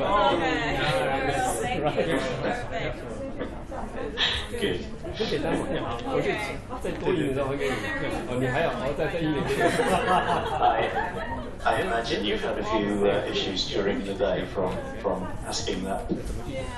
对，就是根本的问题，这情况是经济问题。currency 的，往 digital currency， 不见得，我认为不见得是 Bitcoin， 那是一个 digital currency 的 consortium agreement。我这个 JP Morgan 已经在对，然后很多像那个 OCO 在他们在做同样事情，对，就是这个是已经在做，就 blockchain 这个技术是。对啊 ，JP Morgan 是在跟谁合作？哦 ，Ethereum， 是的，对，这个 blockchain 的这个技术肯定会起来，这是好无问。对，但是我的意思是说，这种大家什么？就好像觉得说永远都是自由的钱，那不可能啊，那不可能，除非你这是你要活在一个小岛上面，永远不要跟人接触，不然这是一个 solution to a problem， 而不是凭空创造出一个东西来让对，因为这个整个世界的20是这样的一个世界，你美国别人1支钞票，对，看起来是有对，中国别人1，对，那小国怎么办？对，没有错。Anyway， 这是 big topic， 我也不是说 big， 小国可以用 Swiss franc 处理这种 currency。对，那万一 Swiss franc 也被没有了，没这种管的，就要某一些什么这个推荐比较好，你的那个也好，不是我在节俭那个。我认为你在台湾上多久了？我是哇，朱家斌，对啊，我那时候到北京的时候，他在北京，你也在北京，对，我这样跟你讲，如果你要这样切，21年，没有21年，他那个时候已经过了，但是我知道很多同事都是你们能做在一起。哦，对，但是他没办法操作，他可能所以如果你要接，哦，对，我终于知道了。对，就是一下就结束就，你的上面我第5的最后的产品，对，您是几年长1岁？所以这一次来讲18年。我的规划一点，得家。太客气了。所以是接这一条，这条拉这样，4.1块试一下。终于见到了。I read the code。想让你适应。看，听表示。好。我就是对，我等下会以后打联，除了打电话，你是转我去联好的，谢谢黄老师，哦。对啊。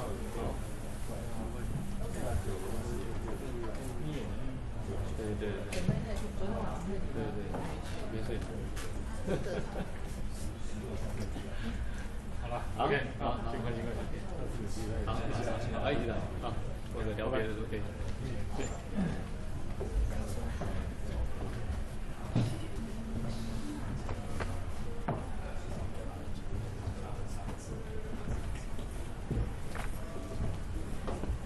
所以你们教的是什么课？我等一下传给你，就是一个我是教那个 IP 的 monetization， 所以我们用 blockchain 在legal， 然后另外一个是教 AI big data 在 legal practice。然后 fintech 跟法律是很有关联，所以那也是里面一个 topic。就是您喜欢，因为它45分钟一堂课，晚上，那就是您看您要跟同学聊聊45分钟，或者您需要长一点时间的时候可以。那我那个课是后面8个礼拜，你这是一个 college， 是一个北京政法大学。So, ladies and gentlemen, our next speaker is waiting online. So please be seated, and our event will start in 2 minutes.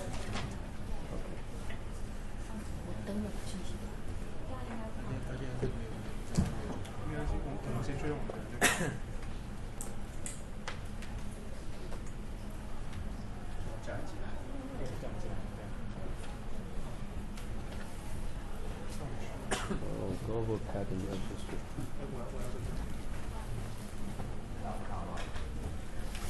你是医科？我念化学，我也念法律。然后我教化学，教专利。然后教财经法。我刚刚讲那个 Rock， 是刚教了一个 Rock， 他就是用 AI 做这个糖尿病，治糖尿病。治疗，我想是 identify 做统计做什么之类的。治疗还是要药品？不，这个 pre-diabetes 这个是完全是 pre-diabetes， 还有 hypertension 这些都是 preventative。他做 preventative， 因为我以前在药厂。我专门做这个。他是 preventative， 对。因为如果 rare disease you must have medicine。因为他那个 insurance company 都付他钱。就说你这个 patient 要用他的 service，insurance 可以付钱。因为后面用药会花更多钱。对， Our next speaker is Dr. Steve Gardner. He's from UK. He is the co-founder and CEO of Precision Life. Steve is a serial technology entrepreneur with over 25 years experience developing and commercializing groundbreaking data service and informatics in the healthcare, life sciences, and agri-food sectors. He's going to share with us the topic, personalizing medicine and healthcare using GPUs, decision support, and smart IoT. Let's welcome him.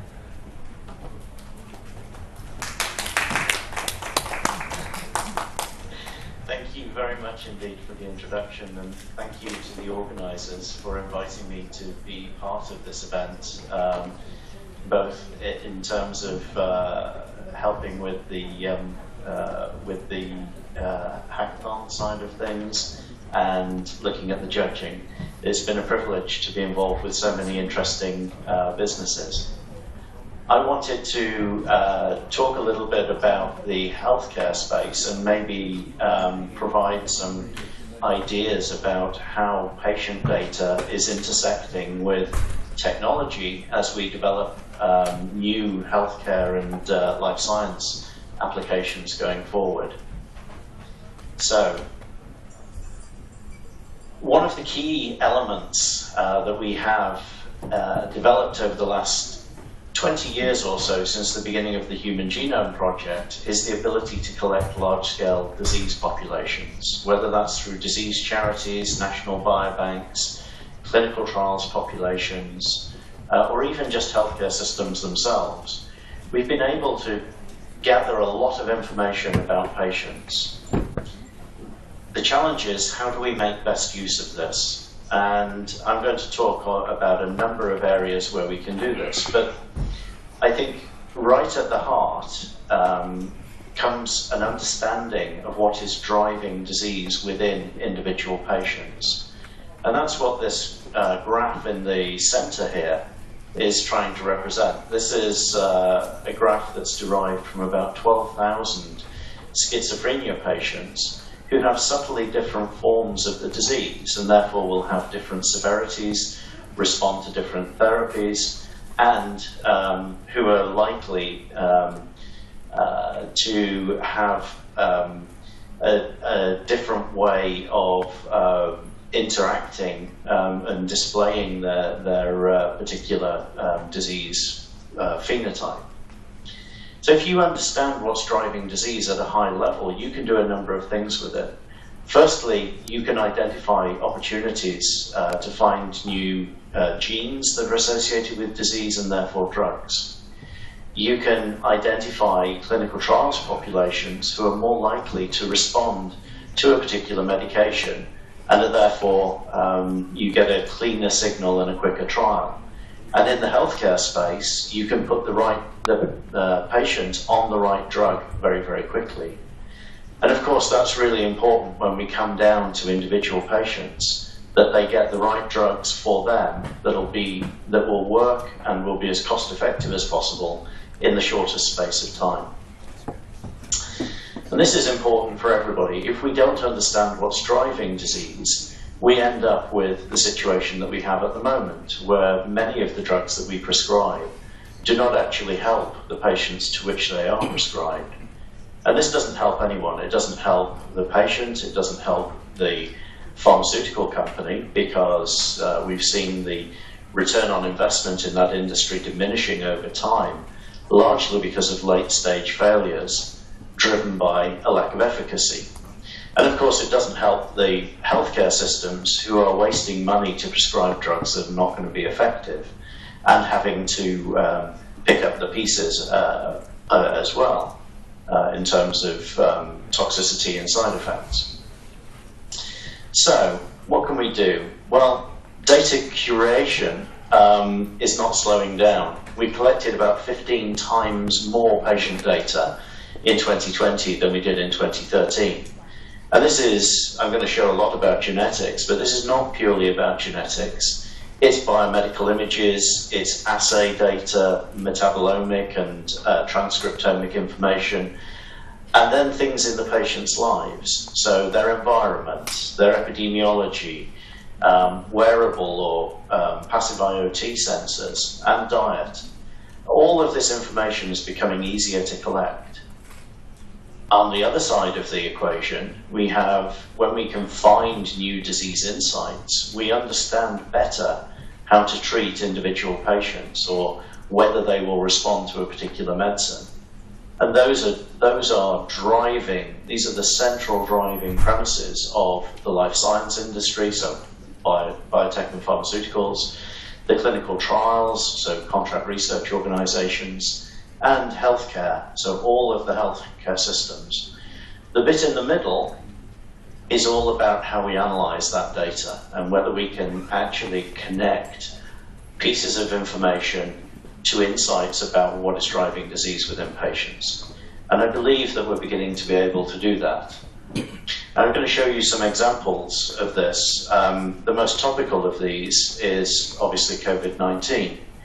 And one of the challenges with COVID-19 is understanding who is more likely to get a severe or life-threatening form of the disease versus those people who are going to be asymptomatic or just get mild symptoms. And so one of the studies that we did was around a UK biobank population. This is a collection of 500,000 patients in the UK out of the NHS who've been sequenced and whose clinical data has been collected. And we were able from that to build a population of patients who had severe forms of the disease and others who'd been exposed but hadn't had such significant symptoms. Here first we hit one of the big problems, which is that if you analyze these data sets one dimension at a time, so one mutation in the genetics or one piece of epidemiological information at a time, you tend to find very little signal. And you can see here for the bioinformaticians in the audience, we have nothing passing the threshold level when we analyze this data set using traditional tools like genome-wide association studies. On the other hand, when you analyze those using combinatorial methods, so a new generation of really computationally dense analytical tools, you can find 71 genes associated with the severe form of the disease. And this was made possible and run on a GPU compute server, where we can apply that really dense computation to analyzing these patient populations. And in fact, what we found were a whole series of genes in different pathways associated much more than just with antiviral replication or binding, but much more with the host's response. So changes in the vasculature, changes in the immune system, changes in the way in which plasma cell membranes are repaired. And these data we were very happy to make available to the Global Hack 2020 Challenge, and I think TyGenes will be working with us on some of those data sets going forward, which we're very happy about. We are also using this now with US health systems. They want to use their data, including all of their longitudinal clinical information and the laboratory results that they have for those patients, to be able to use that alongside the genetic signals that we have to make a predictive test, to make some biomarkers that can be used to decide when people are likely to be at more risk, so that we can either shield them or we can treat them more appropriately. As you will see, we can also find potential therapies that act at these genes. This is what we did in a neurodegenerative disorder called ALS, otherwise known as motor neuron disease or Lou Gehrig's disease. This is a progressive neurological disease with no cure and very few drug options. Using this combinatorial approach, we managed to find a number of new targets, actually almost double the number of gene targets associated with the disease. And when we ran those, when we selected the ones that were most likely to be druggable, and we ran those in assays, 3 out of the first 5 compounds that we tested showed significantly improved motor neuron survival, a key indicator of whether these compounds are likely to be very active. This is obviously important for the disease, but it's more important because this took us only a matter of weeks, and it was much more cost effective than the traditional life science approach, which would usually take would take years to get to this point and would cost millions of dollars. So huge opportunity there just in terms of the drug discovery side of things. But we also want to be able to look at disease populations and find populations, subpopulations, whose disease needs are not being fully met. And a good example here is in asthma, the respiratory disease, where there are a number of new biologic medicines, antibodies, that are prescribed for patients with the traditional allergic inflammatory form of asthma. And these are what we call the T2 positive cases. But about 30% of the population don't respond to those drugs, and we wanted to understand why. And this is where the UK Biobank again comes in and becomes important. We can pull down very rapidly these patient populations, not just all asthmatics, but home in on those who are T2 positive and those who are T2 negative, and then run a study to see whether these are the same diseases or not. In fact, as you can see on this graph, the genes and pathways associated with T2 positive disease on the left are very different from those associated with T2 negative disease. And therefore it's no surprise that 30% of the patient population don't respond. So if you're in healthcare, you need to know which of these groups your patient belongs to. If you're in biotech and pharma, you need to understand what are the opportunities offered by this to find new drug targets. And if you're in clinical trials, you need to be able to understand which of your patients is likely to respond to medicines against these genes or medicines against these genes. And we're starting to be able to do that through analytics. Another example is in diabetes, something that costs health systems an enormous amount of money, largely because of the complications associated with the disease. And so one of the things we wanted to do was not just find genes associated with asthma, but actually be able to look at those patients who were going to progress to serious complications. And we were able to do this and find 5 different clusters of patients, one of whom is largely complication-free, some of whom who have neurological complications, and others who have vascular complications. And that's really important. We can put those patients on additional surveillance, we can give them additional advice and interventions, but it starts really to use the power of population data to get down to recommendations for individual patients based on which of these clusters they're in. And that's a theme through the way that I think that medicine will go. Everything I've just touched on are really examples of building up an understanding of how diseases work. But then you have to bring it into the individual patients. So there's a couple of different ways of doing that. Firstly, you can build clinical decision support tools, using all of that information and making a first analysis of which patients are likely to respond to what type of drug. But no patient only ever has one disease. We don't all have the same age, we don't all have the same gender, we don't have the same ethnicity, we don't have the same epidemiology. And therefore, we need to make those recommendations more personalized for the circumstances of the individual. We need to understand which comorbidities, which other diseases a particular patient has and what medicines they're on, because there is an opportunity for those medicines to interact in bad ways. We need to know what kind of diet the patients have, whether they're very active.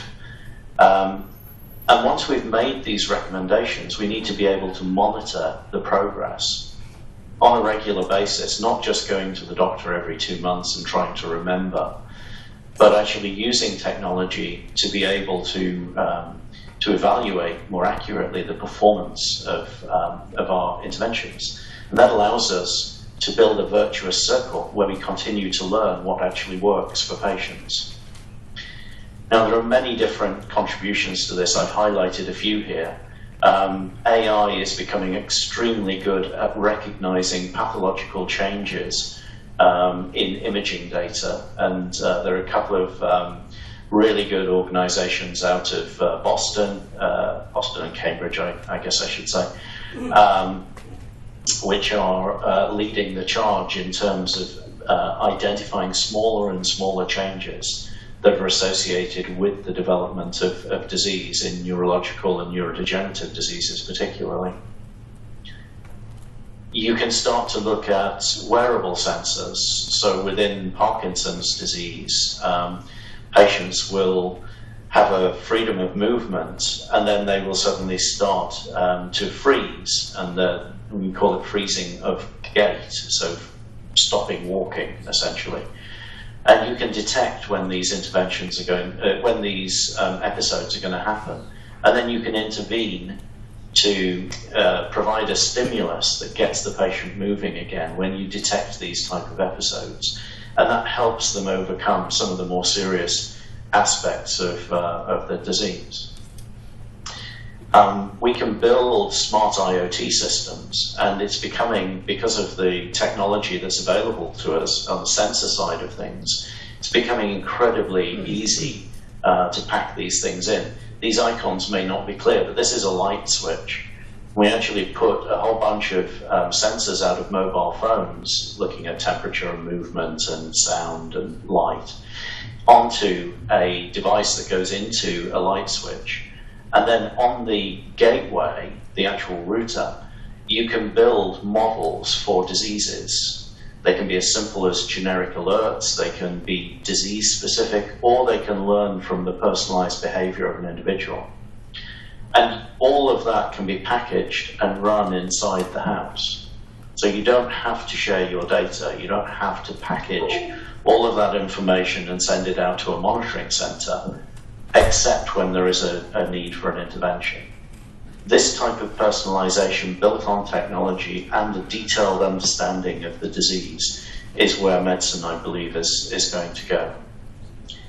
And then these tools also have to work for individuals. So as our population ages, they have more diseases and they are on more medicines.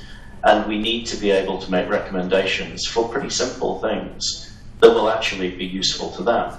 So in this context, some of you have seen this before, but what is safe and good for an individual to eat, given that they're on 5 different drugs?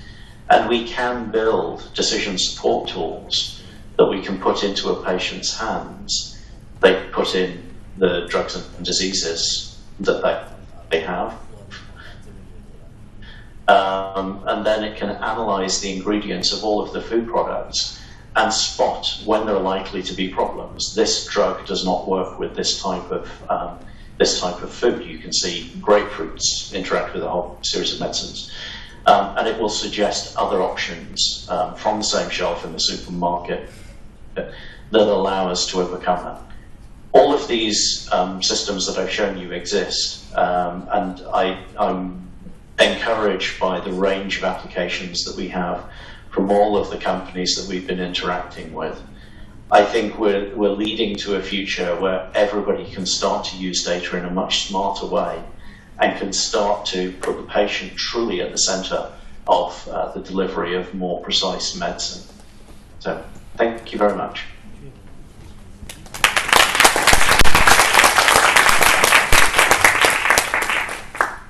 Thank you.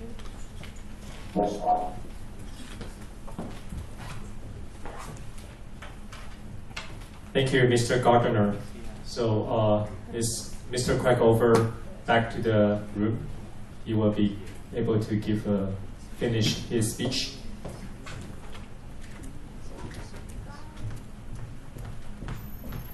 So let's wait for him a little bit.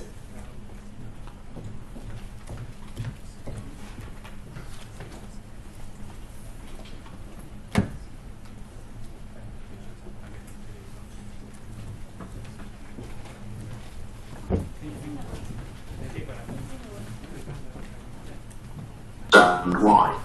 And this is where AI comes in and becomes important. We can pull down very rapidly these patient populations, not just all asthmatics, but home in on those who are T2 positive and those who are T2 negative, and then run a study to see whether these are the same diseases or not. In fact, as you can see on this graph, the genes and pathways associated with T2 positive disease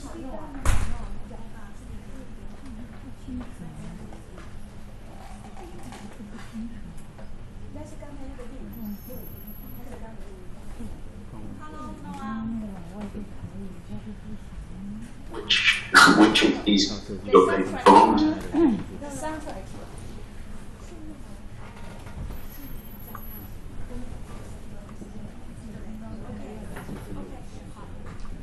Really apologize. The technology is still not there. Which of your So we cannot get our Israel judge speaker to get on the internet properly. So we probably have to move on to the next session. Okay, let's move on. Yeah.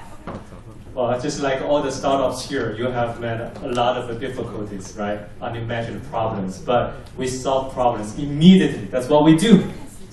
So next we will have panel discussion. In the panel discussion, the topic will be driving corporate innovation through fostering entrepreneurship. I would like to invite CEO of Gloria NCTU, Dr. Ken Wu, and Benjamin Jen, the founder and managing partner of GRC Fund, and Charlene Hu, the CEO of Glintman Innovation Corporation. And Dr. Samantha Huang will be the moderator of this discussion. Please, let's welcome them.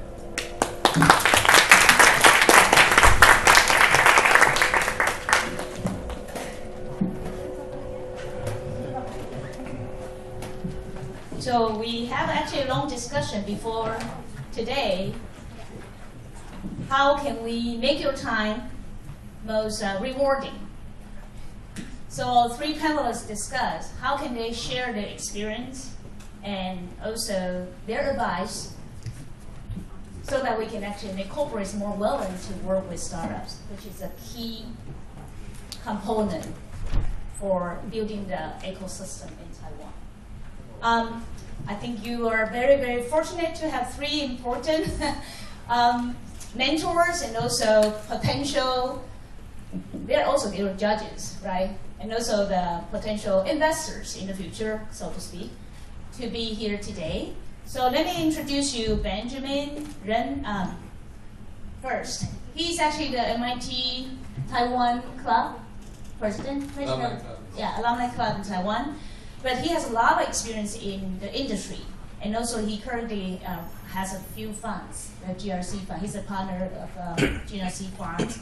And also looking for a lot of great high potential startups to invest on. So I'll let Benjamin introduce him a little bit himself later, but let me just finish introducing 2 other panelists. So we have Charlene. Charlene has a lot of experience in the industry. She used to work in Intel, and later now working Hermes Epitech, one of the most leading semiconductor equipment company in Taiwan. And also now helping Jiao Tong University to run this new health tech, medtech accelerator, fostering entrepreneurs for tomorrow. So again, I will let Charlene talk about herself and her experience later. And also we have Mr. Ken Wu from Jiao Tong University, Gloria project. He has a lot of experience in telecom. So if you are in anything about communication business, make sure you talk to him. He used to be the general manager of Alcatel-Lucent in Taiwan, and then also prior to that, a lot of experience in AT&T and many other telecom experience as well.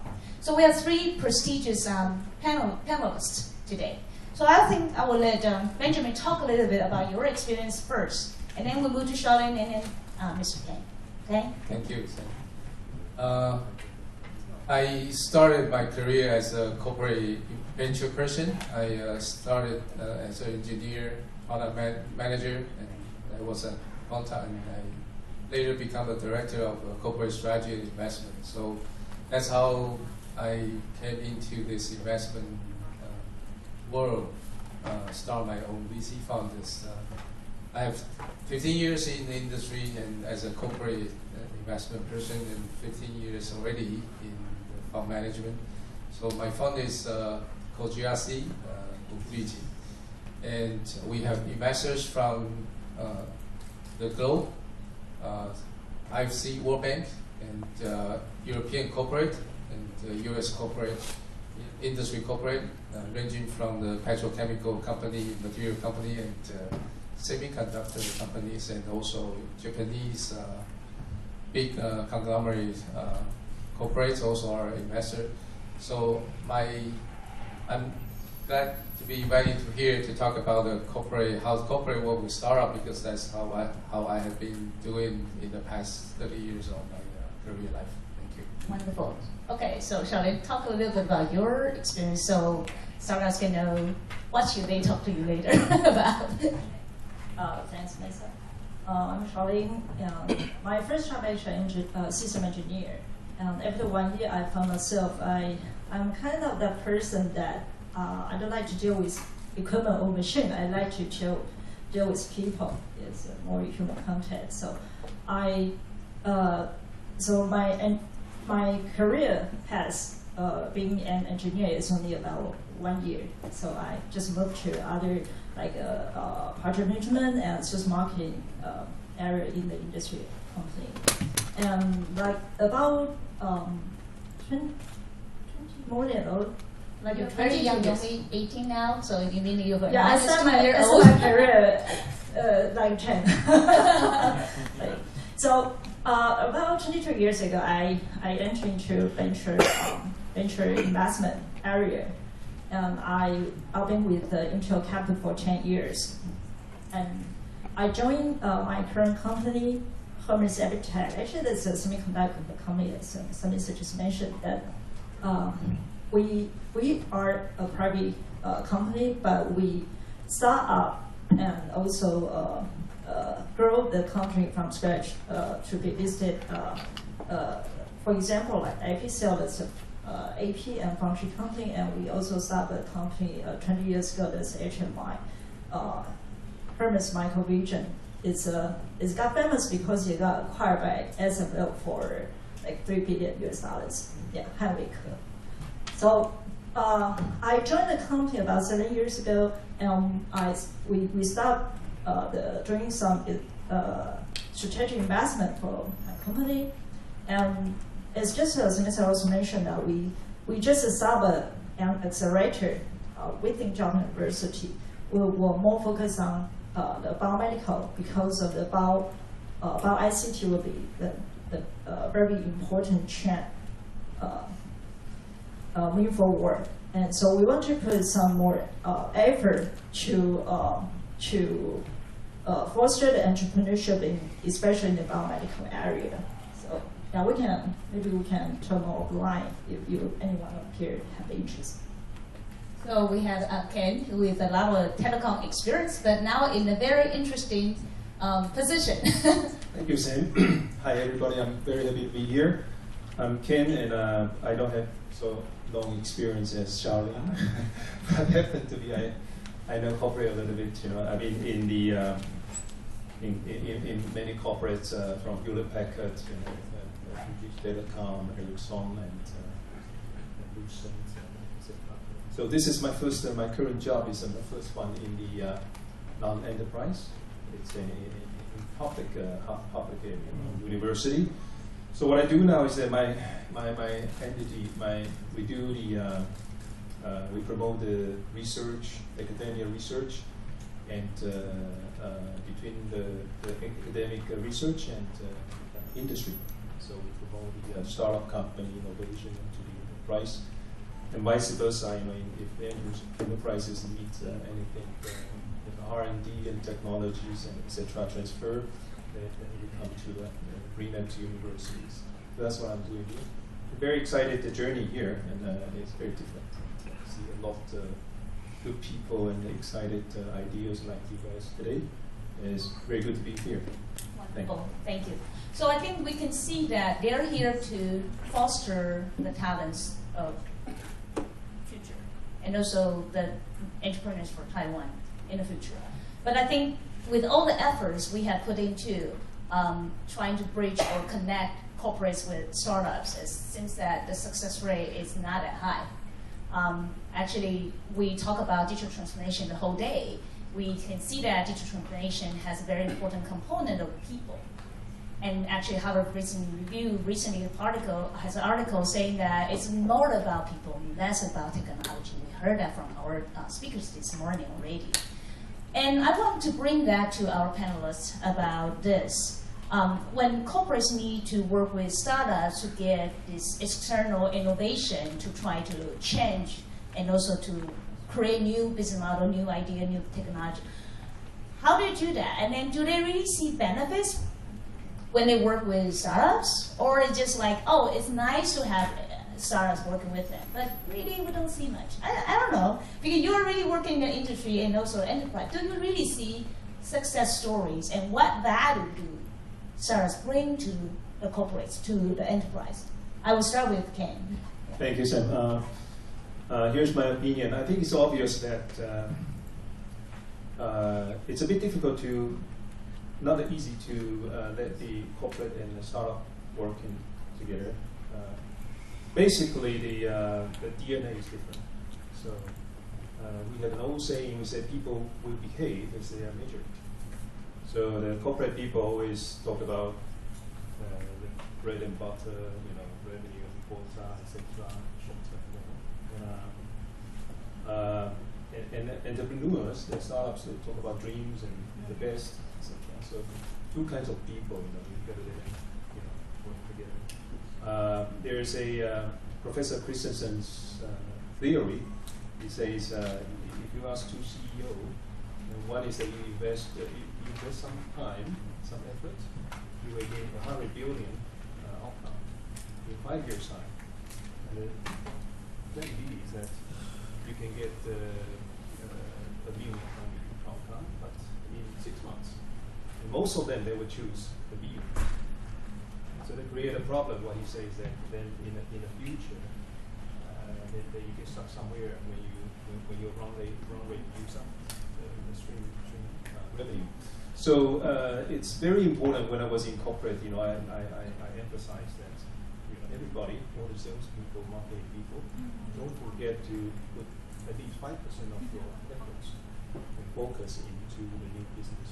So new customers is important as well. So startup can bring in good ideas, new ideas for the corporate. That's for sure. So if you look at into some models like Cisco, they keep buying the new company, get it, and they become very strong and young. So this is my opinion that how to make them work. Actually, they can work. So they do bring values to corporates. So I think Charlene is nodding. Okay, why don't you share some your thoughts? Yeah, I think for a couple consideration for an established company, they may consider to work with a startup company. And definitely, as Jessica mentioned, the DNA, the corporate culture is one of the major reasons because for the innovation you need to kind of risk taking that kind of style, instead of just follow SOP and do the KPI. I want to make what kind of profit in this quarter and next quarter. So. But I don't want to double the talk on that DNA topics, but for some other reason that and corporate might consider to work with a startup company or with an outside company. For example, the resources. If you don't have the existing resource to, especially the talent, you don't have the talent, but you want to move some area new, you might choose to work with an outside company or sub company. And also for another consideration is like the supply chain or ecosystem. It might not appropriate for you to build up a new company or business unit within your company. Because the business model is quite different, and also might create some conflict with your customer or vendor. You might consider to work with a startup company or outside company. That's a very good point. So I think for startups, maybe they look at some companies say, hey, they're like a partner, but they might actually have conflicting. Like they have also the partners, the customers who are actually in their same industry, like competitors. That doesn't stop the startup. It shouldn't stop the startups to work with that company because they might actually want to work with you since they want to know more about the potential possibility and also the opportunity, that sort of thing. So Ben, you would share something? Yeah, I'd like to add. I think corporate needs to work with startup maybe for 3 reasons. For technology scouting, through the startup, they can see the trend of the future technology, which usually you don't see in the big corporate.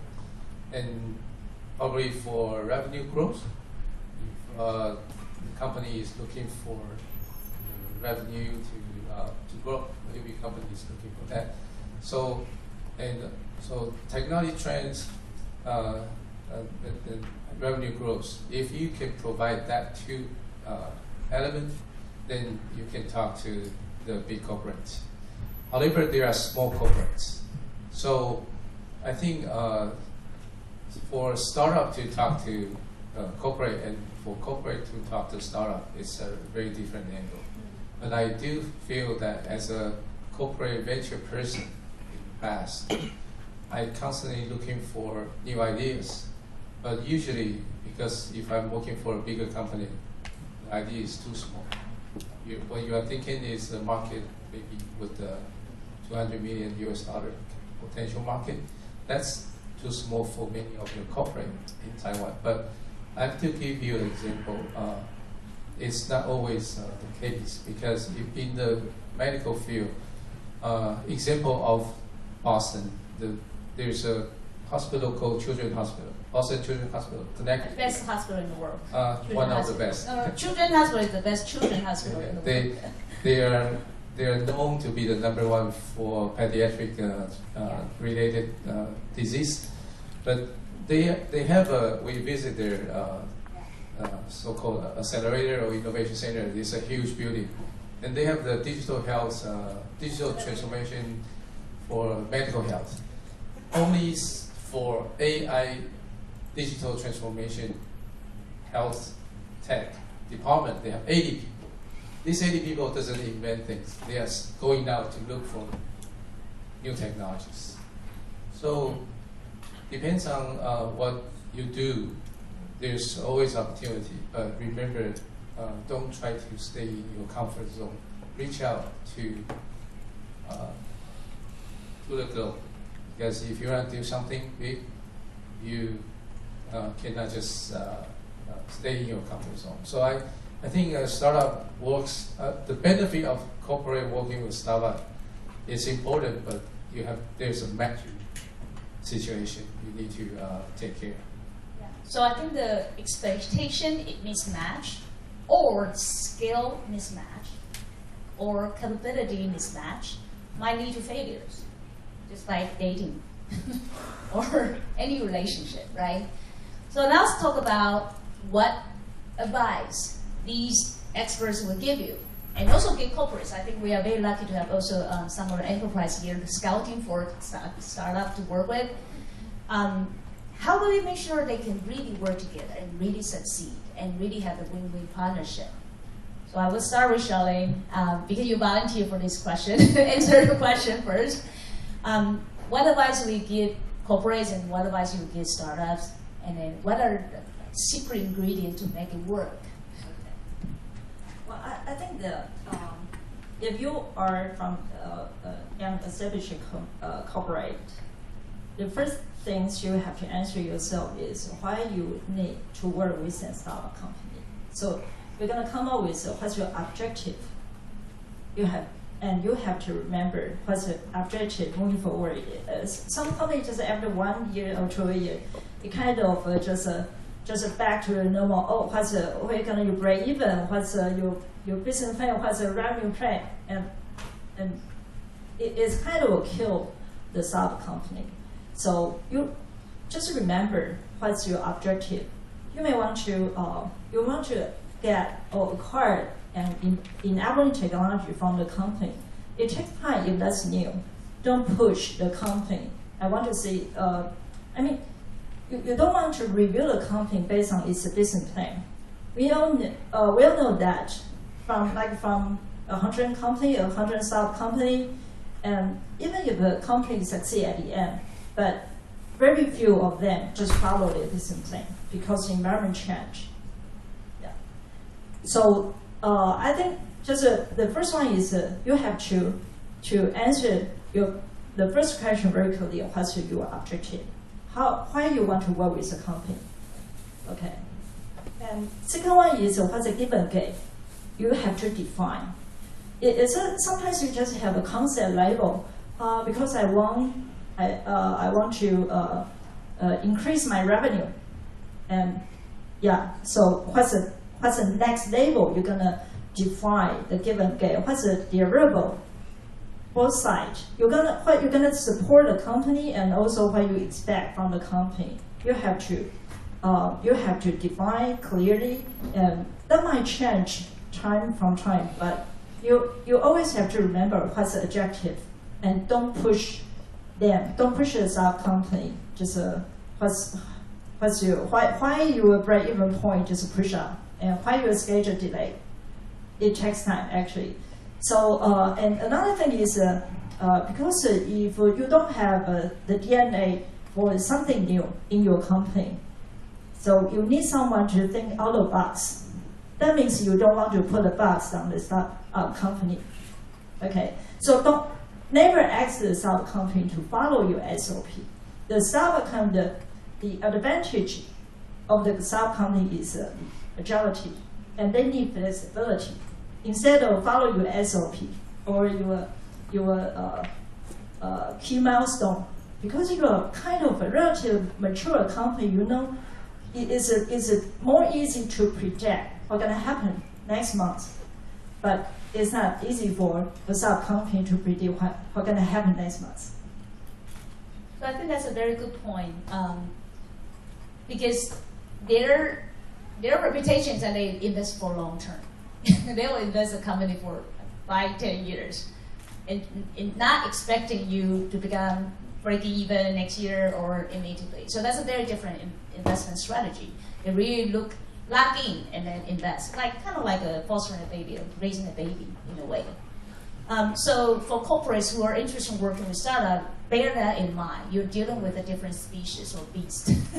They're babies. You have to give them. You have to be patient. You have to give them the time to grow, and maybe they will exceed your expectation one day. Okay, so Ben, you also have some experience matching make your portfolio companies with startups, helping them to find new tech, and also helping startups to grow because you invest in as well. So do you have any points to make? Yeah, I think the question is how corporate work cooperation with startup fails, right? So I think because corporate cannot work with startup, that's why startup has opportunity. Otherwise, you won't see PayPal, right? And so, in a way, it's a default. It's an opportunity for startup, and this is so difficult. That's why I studied technology management at school, and this is the continued topic that never has answered. But I can probably put two different business environment to elaborate this issue. And one is for established industry, bigger corporates. They probably won't believe that they know less than any of the startup person about the industry, especially for the industry that they know. So if you want to work with the corporate for improving their existing domain-based knowledge technologies, you need to find a way to work with them. So startup need to find a way to work with corporate. But if you are talking about something new, for example, Uber, and who do you talk to as a corporate to convince them? They don't know what you are talking about. But for new technology, for new industry, for a lot of innovation area that I think corporate is eager to get into, that's an area corporate need to leverage startup. So corporate need to know how to talk to startup. If this is the way that two parties communicate, I think it's easier. I wouldn't say it's the success rate is going to be high, but it's easier to consider how two can work together. Because our LP, our investors, for European corporate, they invest in us wanting to look at technology for 10 years later. For petrol company, they are investing in the clean technology, green fund, because they know they are going to be replaced the petrochemical industry will be reduced or even maybe disappears, many of the applications. So they don't want anything that they know. They want to see things they don't know. That's how they come to this area.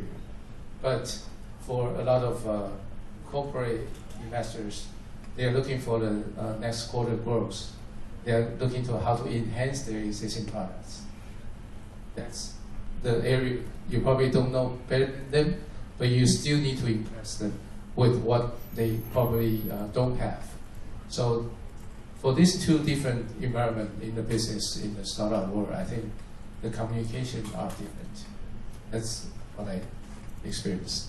That's a very good point. So be prepared to look big, like think big, think long term. If you are something that immediate, available, and our competitors will come, probably don't have an edge, you don't have an advantage. But you are something that can really have an impact down the line. So I think that's encouragement for a lot of startups we see today, because a lot of things you're doing have great impact, but it's down the line, it's a long-term investment. But I think that's a very good point, something new. The big corporations are looking for new technology, new ideas, new talents, and this is the way, working with startups is a way for them to acquire that DNA, innovation DNA. So we're going to speak, because of time issue, we're going to switch to the last, but the most important question. How exactly can we bridge Taiwan to the world and then make Taiwan's entrepreneurship ecosystem more robust, establish it and make it robust?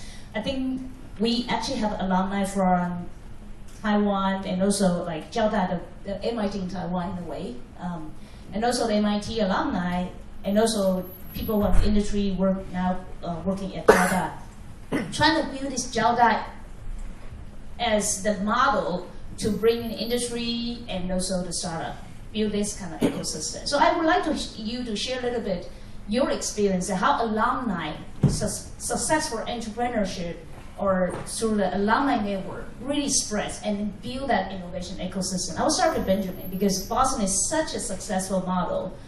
In 2015, they say that the alumni created, the company they start up, the GDP is over, it's like basically equivalent to the 10th largest economy in the world. And I think I checked the number, 2017-18 is even bigger, like the top 5 or something. So the entrepreneurs from top schools can really change and build the innovation ecosystem and transform society. So I will start with MIT. I will need 30 minutes for this question. Yeah, okay. Divided by 10. I think I would disagree that MIT alumni are so powerful, but if you ask Harvard, they will tell you a different number. It's also Stanford too. But I think rather say this is alumni network power, and in the anything within the power, I will say this is still back to the ecosystem topic, because if there's no ecosystem, the shareholder of ecosystem, education, university, and the entrepreneur are 2 of the 5, which is important. But if you don't have other part of the ecosystem, you will create that outstanding result. And I think Jiaoda is known as a IT technology related. That's at the time Hsinchu Science Park and Taiwan as the period. So we have so many successful Jiaoda alumni. So I still say this issue is back to the ecosystem. For me to see if anything can be done to make Taiwan the ecosystem or alumni network or the startup environment better, I think the 5 stakeholders still, university, risk capital, and entrepreneur, and the government, and the 5th one. I think for entrepreneurs, you still need to work very hard to become global, because if you don't do that, you will not be the whole cycle will not work. if the quality of deal doesn't improve in Taiwan, the capital will go out and reach to the global startups because they have to find a good technology to invest. If the risk capital just stay in Taiwan, doesn't go out to look for quality deals and to go out to raise money, only stay in Taiwan and looking for Honda and Honghai as an investor, it doesn't work. So the whole ecosystem all have to challenge themselves to become more global, simply because in Taiwan, if you see a larger scale or established company, they are global company. I did say I'm not saying the local business is not is not worse, and it's some many of them are very profitable and good business, but Taiwan is not known to be as a population asset. So if you don't become global, then you are not competitive. If you are not competitive, then the whole supply chain will not improve. Whole ecosystem will not improve. So this is what I see. Instead of there is a strong networking, we need to do networking not only by school. We need to do digital transformation association need to have alumni of the startups come back to contribute after they become successful, become another alumni network. So we need to create a successful alumni network like MassChallenge. Yes. Because MassChallenge is in Boston, so they become focused in biotech because Boston is the best biotech ecosystem, in my opinion, in the world. So if we see the result, alumni network is so important. But if you see the process, I think it's because everybody in the ecosystem is so competitive. The fifth missing element is corporates. So we have risk capital, government, entrepreneur startup, and also schools, as well as corporates. And yeah, that's actually a very good point. That also is the innovation-driven entrepreneurship ecosystem kind of model proposed by MIT. Corporate need to improve by incubating the startup better. Yeah. So I know that Jiaodao has done a lot of work, and also that's why get industry people to basically facilitate the talk or cooperation between corporates and startups, and also the talent in the school. So I would like to invite Ken to say a few things, and then we get to Charlene too. Yeah, thank you. First of all, I would like to echo you to share with you the through the alumni. It is a good way. No, I don't have the statistics on it now, but in general, it got a better success rate. If you look from the investors' perspective to a startup, many startups, there are too many. The reference is very important. It's all about the business. The model is that you bet on this one and fail, but you bet on who. Alumni is a very good community with the basic trust. You can imagine the people spend 4 years, 6 years together in the same classroom and dorm, and same happenings, same complaints, maybe to the school.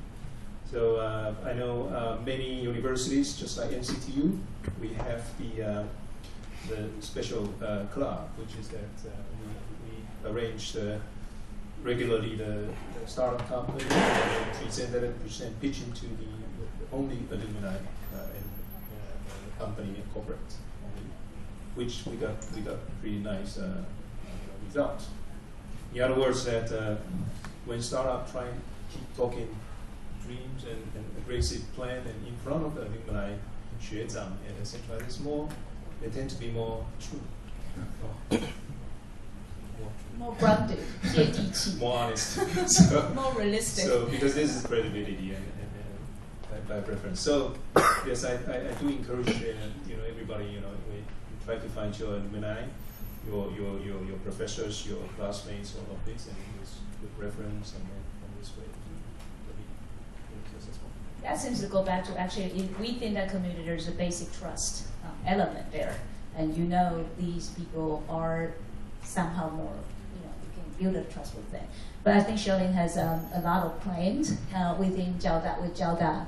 So I think that's going to be very, very important catalyst to basically initiate a lot of cooperation as well. So I would like you to share a little bit about 广告时间 is a commercial time for their accelerator. I don't want to echo that, but national ecosystem. Actually, ecosystem is very important for the entrepreneurship. If someone might say that because Taiwan we have a Hsinchu Science Park, so they kind of put those entrepreneurs together and make success. But actually, the higher concept is ecosystem. Just like in Silicon Valley, there is no area called Science Park, but it becomes ecosystem. And just like several factors that Ben and Smith mentioned, that of course you have a university there to foster the talent, and you have startup company. Once it's said, the money, the venture capital is actually very realistic, so they know where they can invest and with a higher ROI, so they put the money in. So it takes years and over years and to become the ecosystem and to allure those different stakeholders in different players in that ecosystem. But actually, I graduated from the two schools that Smith just mentioned. But I want to talk more about Jiaotong University. It's kind of a very special alumni network. I think the Jiaotong University's alumni association, we don't know the chairperson will be re-elected every 3 years. But the CEO and the working team, the working group is actually full-time employee.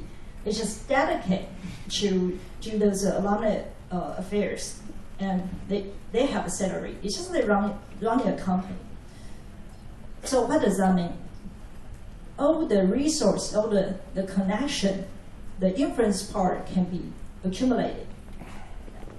And I think also, I also want to talk about the DNA for Jiaotong University's alumni.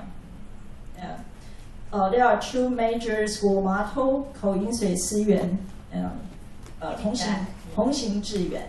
饮水思源 means when you drink water, you have to think about where the water comes, and you have to appreciate that. And 同行致远is something like if you go alone, you can go very fast, but you go together, you can go far and long. I think I'm not saying that we are very good students. We listen to what teachers say or school say. But I think that become a DNA because the peer influence is huge actually. So I want to spend some time to introduce how the Alumni Association runs, because it just mentioned they are full-time employee. Like the current CEO actually been in this position for 15 years already. So he kind of create huge network here.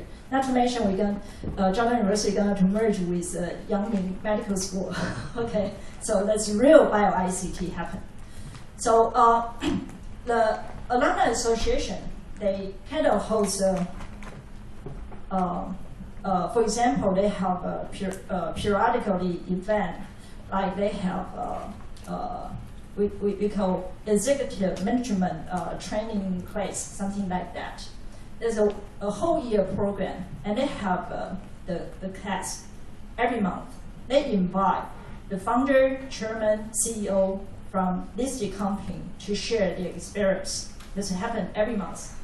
So the audience pretty much about 100 people.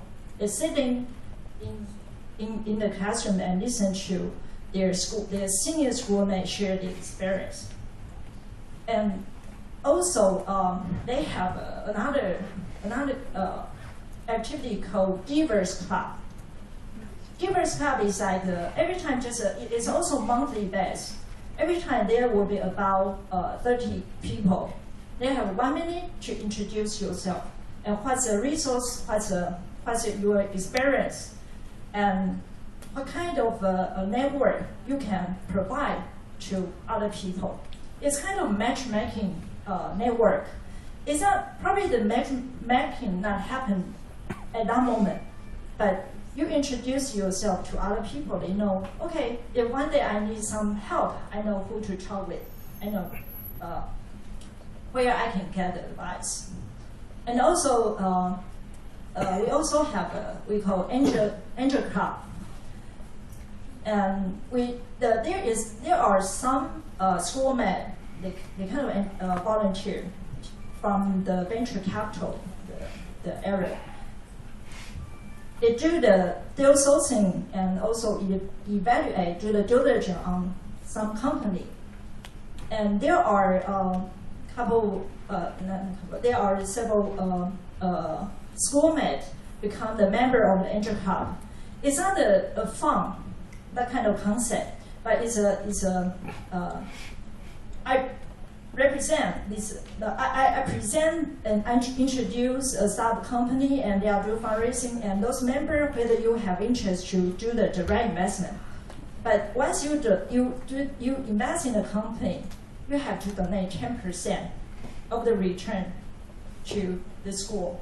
Actually, you donate 10% of your share to the school. So because that make this Angel Club can self-sustainable and bring a different network from the funding provider to those startup company. Well, I think there are a lot of resources for startup actually to get mentorship and also connections through these alumni networks. I think one thing we can actually really strive to is to make these networks much more widespread and well used. I appreciate so much your time.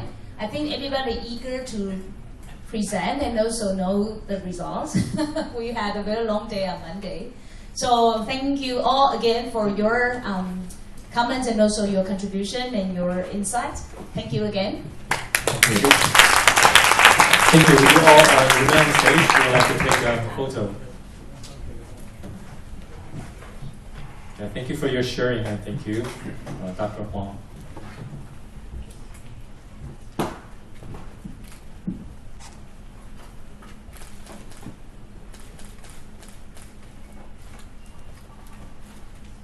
Okay. And we also have some gifts from DTA.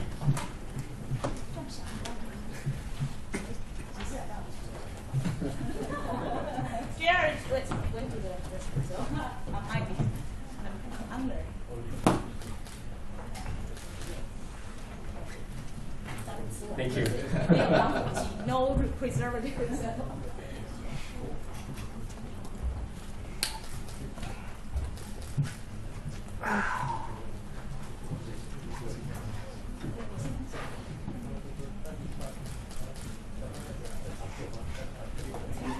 Thank you. Thank you. Thank you all for sharing. And we just ended our panel discussion. The next is very important because Startup Terrace Global Hack 2020 Startup Finale is going to begin. And this event is looking for the best international teams in the following domains, including MedTech and Health Tech, AI, 5G, IoT, and cloud computing, also FinTech and cybersecurity. Today we have 8 teams to do the pitch. Each team has only 3 minutes, and the biggest winner can win $10,000 US. What a great award, right? So we will have our first team. The first team is IHH. Let's welcome them.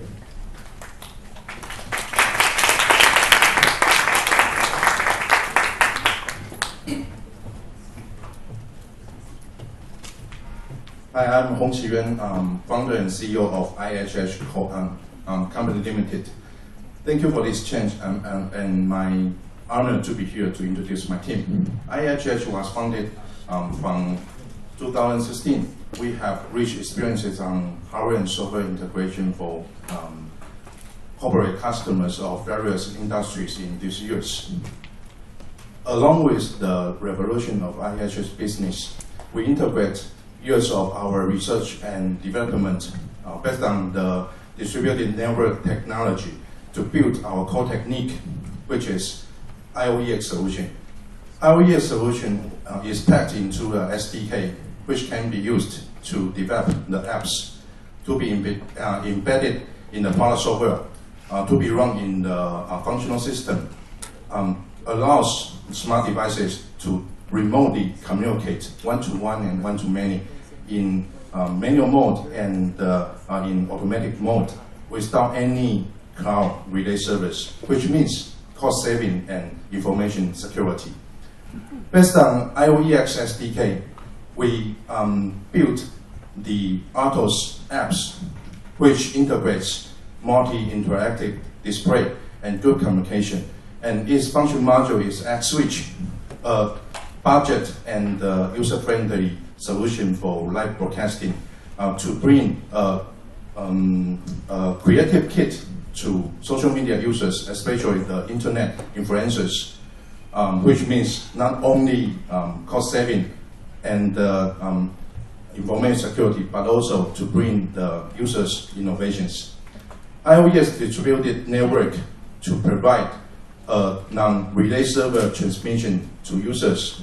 5G network can enhance its performance, including to make it transmit more quickly to show with higher resolution.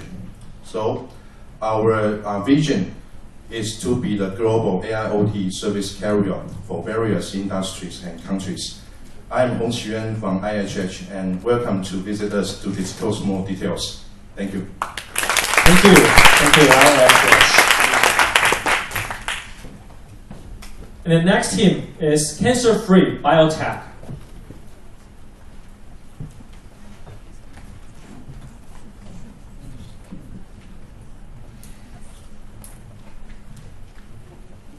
Good afternoon. How many people here know someone who has cancer? Please show me your hand. Wow, so few. I expect more. Because every minute, more than 20 people being diagnosed with cancer. In the year of 2015, I live in New York, works for one of the best financial institutions in the world.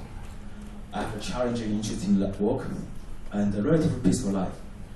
But one day, my mom calls me and told me that my father being diagnosed with cancer. The name I cannot even pronounce. It's late stage. Before that day, cancer to me is just the work. I watch from CNN, read from the Wall Street Journal, nothing less, nothing more. But from that day, it became a reality. The world started closing in. Every year, company and government spend billions of dollars trying to fight with cancer. We all have the same conclusion. This is one of the difficult problems to solve. But is cancer of the nature itself probably part of the human evolution? We as a human being, we want to solve this problem for our next generation. Every year, when we talk about the precision medicine, primarily focus on using the big data, the genomic anomaly, to identify the best treatment. Essentially, we want to connect it out. This creates a lot of impressive results, especially for the common type of cancer, such as lung cancer, breast cancer. But the other type of cancer, those patients were not so lucky. Our team takes from a different approach. We are going to look for the patient's cancer cell itself, but take the blood sample, put through our proprietary system, we can grow a lot of patient-derived organoid cancer cell for this patient. Once we have a lot of cancer cell from the patient, then we can test all the different treatment for this patient and this patient only. In the last few years, we accumulated more than 600 clinical cases. We primarily focus on the late-stage cancer patients. For those patients, when there are no guideline, no standard treatment, no standard protocol, and more importantly, there is no hope for their family and friends. And we will provide scientific data to the doctors to make an informed decision so doctors will know what to do for next for the best. Our team has more than 14 people and come from a different background with technology, business, and biology. The truly cross-domain combination. But we have one common goal. It is to build the best personalized medicine solution in the world. The product and service we're all proud of. So one day, just one day, maybe, when our friends and family will need needs, we will recommend to them proudly. We take the first step to provide a personalized anti-cancer drug screening service in Taiwan, but this is not the end. but just the beginning. My name is Paul. We are cancer-free biotech. We are here for you. Thank you. Thank you. The next team is Sounds Great. Let's welcome him.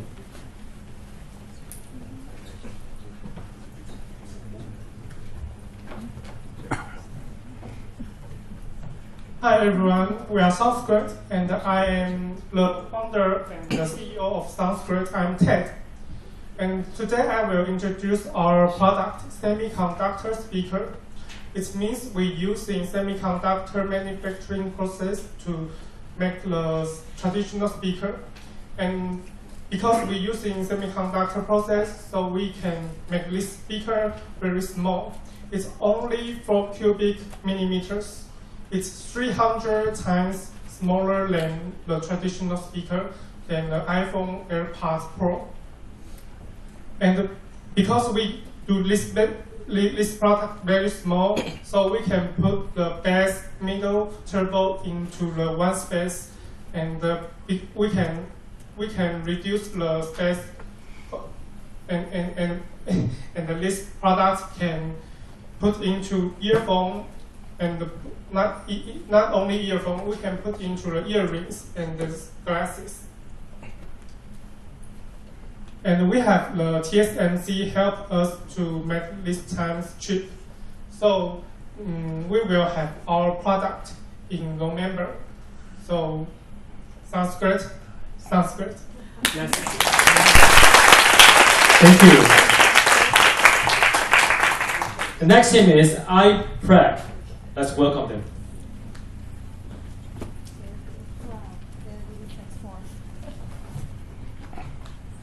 Hi, we are iPreg. iPreg is a leading sperm sorting company.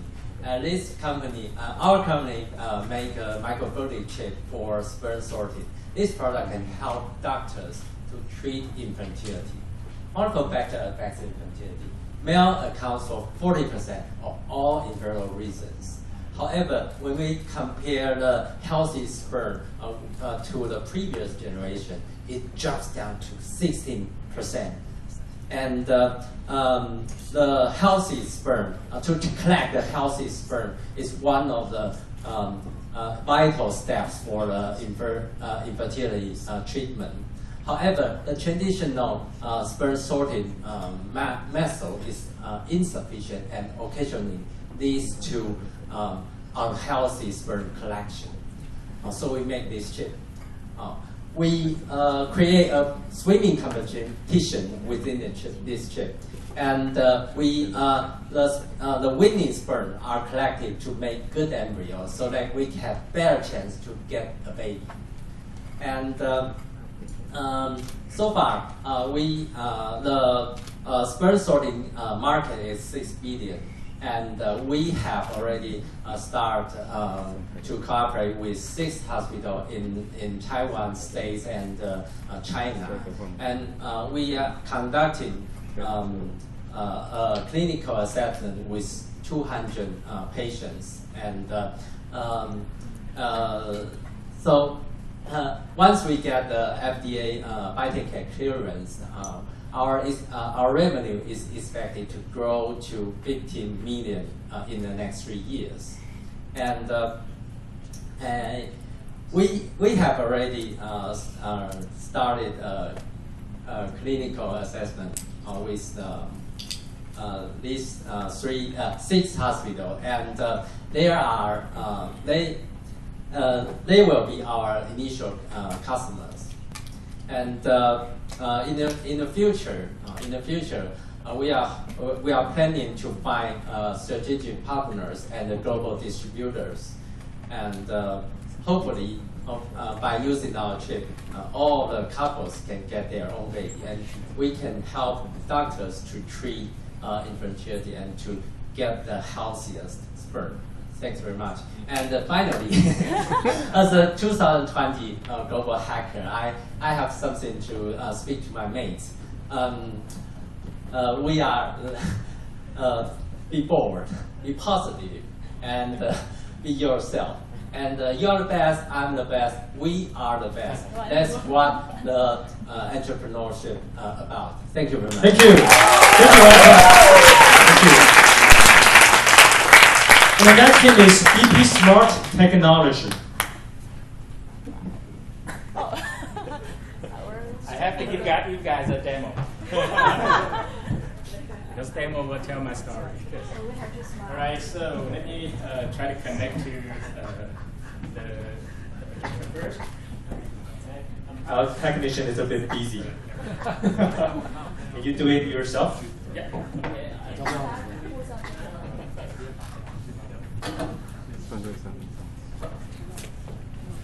And we'll need our screen. Can we have our screen? Okay. So while it is waiting, just maybe speak a little bit about the companies. I'm Kevin Chan. I'm a second-time startup entrepreneur and the founder and CEO of BP Smart. We will make the first B2C 360 camera brand in Taiwan. We're going to go global. I think there's a lot of VCs talking about that. I'm thinking with the confidence and the courage from a lot of startups here, I encourage you to do the same thing. Go global and use your own brand. All right, so is it connected? Let me see.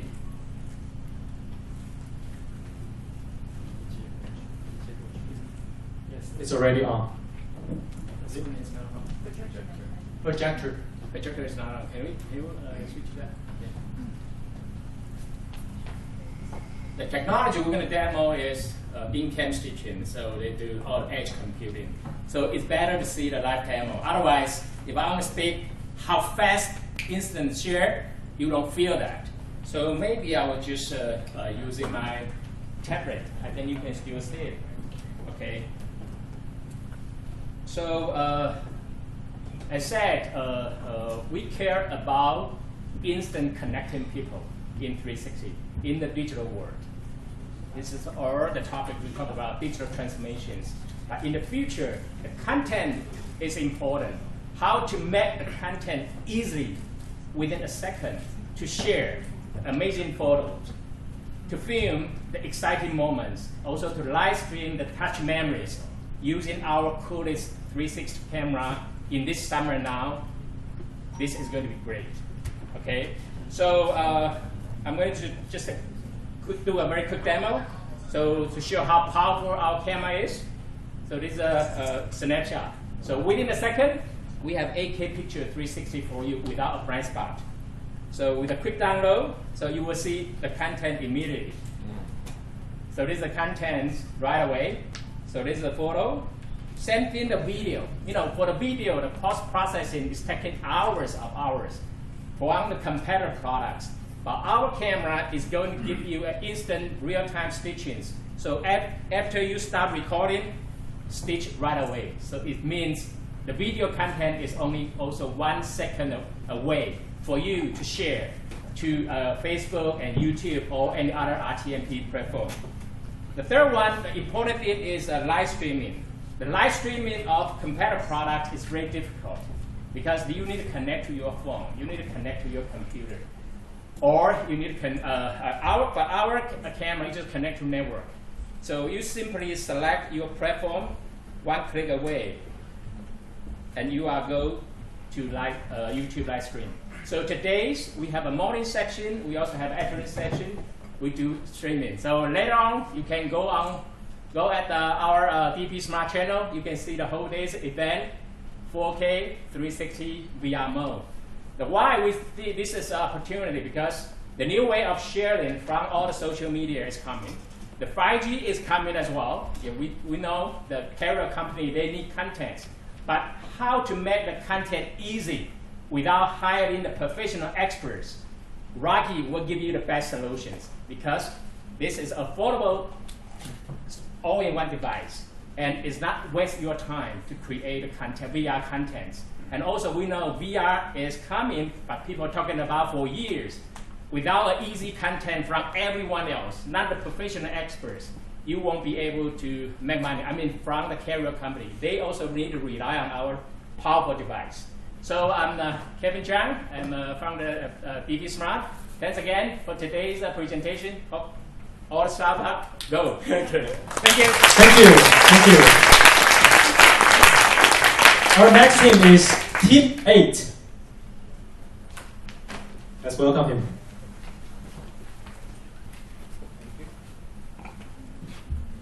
Hi everyone, I'm Stéphane Decour, I'm the CEO of Team 8, and when I was a kid I was what we call a pretty baby in France, which means actually a chubby baby.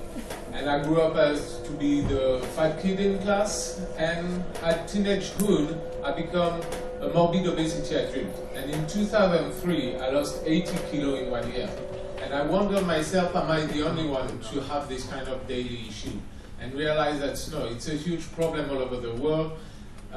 Taiwan is actually first one in overweight population in Asia, and today it's considered 1.9 billion people overweight all over the world, knowing that it's the first cause of death.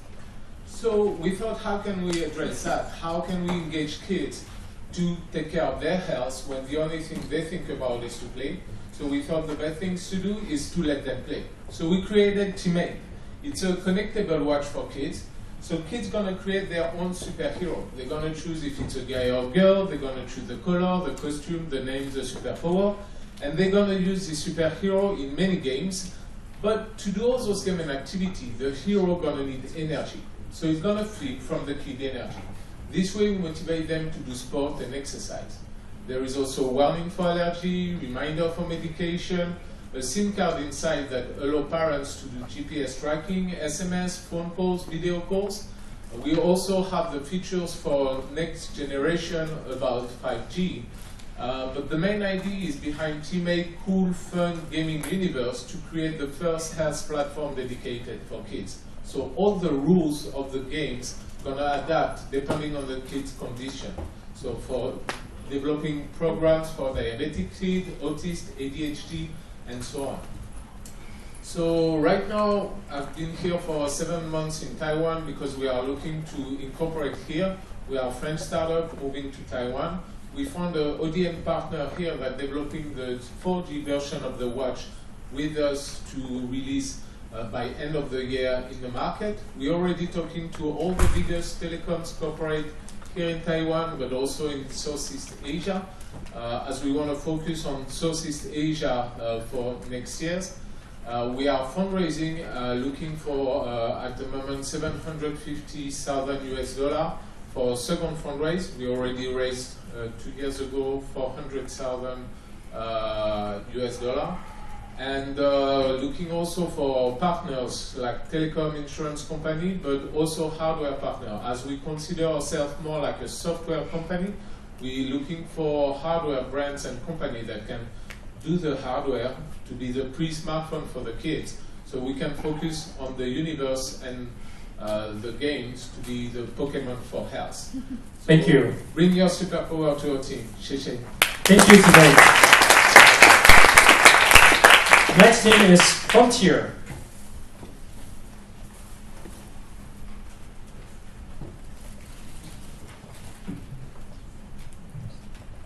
Hello, ladies and gentlemen. My name is Wayne. I'm a co-founder of Frontier. So let me paint you a picture of 10 years from now. Chrissy, she's a resident of Manhattan. She shops for clothes online. Now she doesn't look at 2D images or pictures of models. Instead, she clicks through a series of ultra-realistic 3D renderings of a blouse. Now she drags that blouse, tries it on an avatar, which she builds using her mobile phone. After she does that, she checks the fitting, she places order, makes payment. That's it. Now in the meantime, what happens in the back end is that there's a fulfillment center located outside of Manhattan. It aggregates all the orders for this blouse, requests fabric shipment from perhaps Vietnam, accessory shipment maybe from another warehouse in Indonesia. Eventually, assembles everything into a final product in that same facility.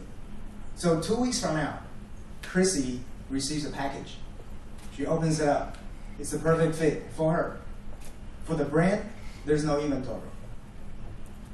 Now, Frontier is a collaboration platform for textile business around the world.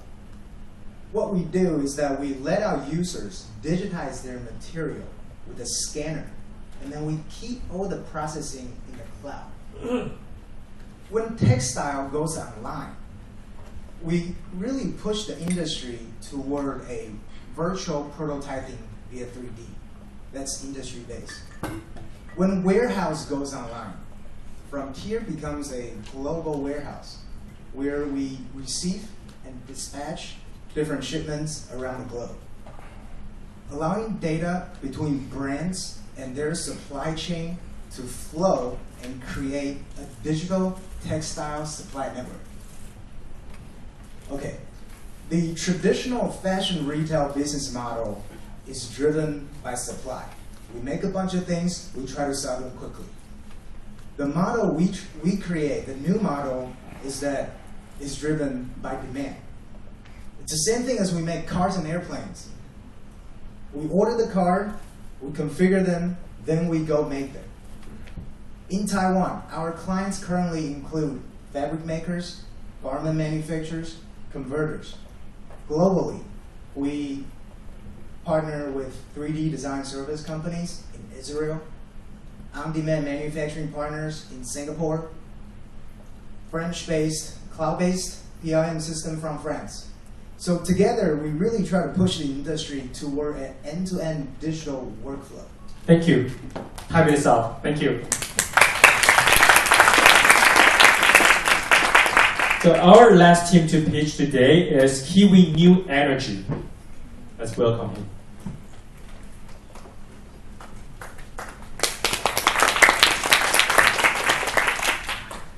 Hi.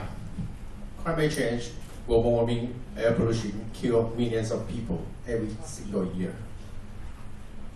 When we want to be a part of this most imperfect solution, we still face many challenges, such as there's no direct access to it, high entry barrier to install a solar system on your rooftop, and lengthy, long administration process. Imagine that if you want to install a solar system, it takes 180 days to complete the permitting, everything, no matter if you live in Taiwan or the US. My name is Steve. I'm the founder and CEO of Kiwi New Energy. We believe renewable energy can save people's life. The way we believe renewable energy can save people's life is to build the easiest way to help you to connect to green energy. How are we going to make it? We are going to developing a platform. Actually, it's an energy network and data company that direct connect the remote power sources to you at local level. It adds 3 great values. Number 1, it's super easy to use. From sign up, select, subscribe, convert to green energy in 3 minutes. Number 2, because we're cutting out the middleman in between, so you will save costs, and the project developer can earn more money. Number 3, we'll be using and integrating blockchain technology to validate every single power from the origin. The market just turned out to be more than 300 billion total last year in terms of renewable power sourcing. And the corporate PPA, power purchase agreement, such as Facebook, Google, Apple, Amazon, they sourced more than 100 billion last year. These are early adopters. May nothing to do with us.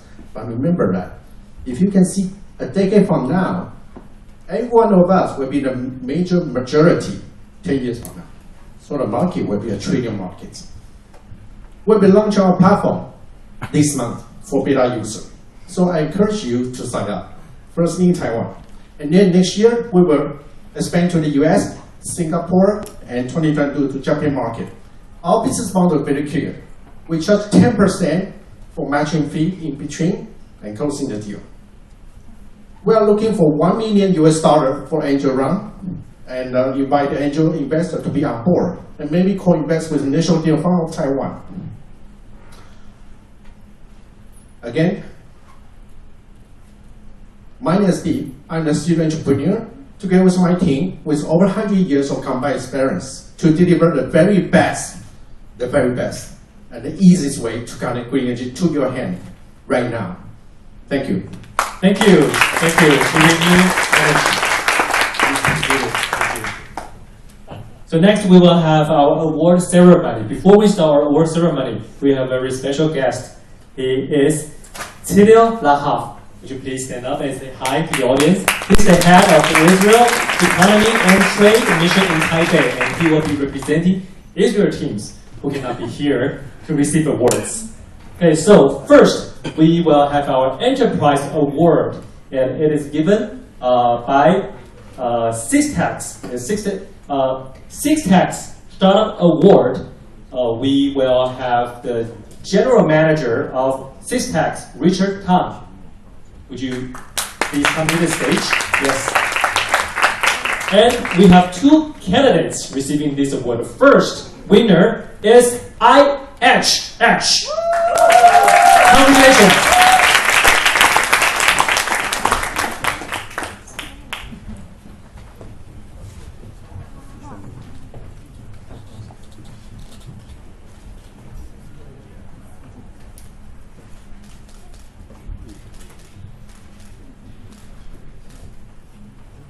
Thank you, thank you. Please return to your seats. And the next winner is Face Heart. And we will have also the COO, Alice Ling from Sixtax, to give this award.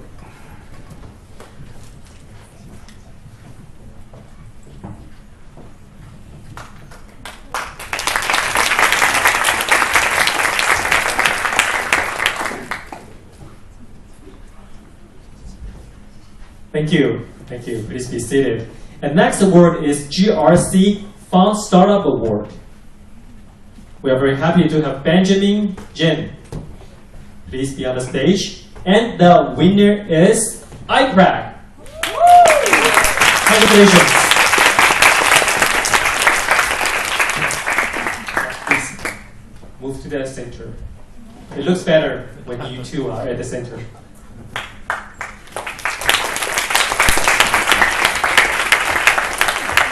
Thank you, thank you, thank you. Please be seated.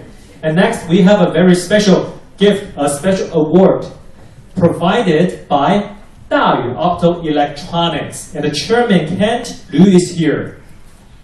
We are going to give up Mr. Kent Liu. Yes. And the winner is Ken Kong. Where is Ken Kong? Please come to the stage. Yes. Congratulations.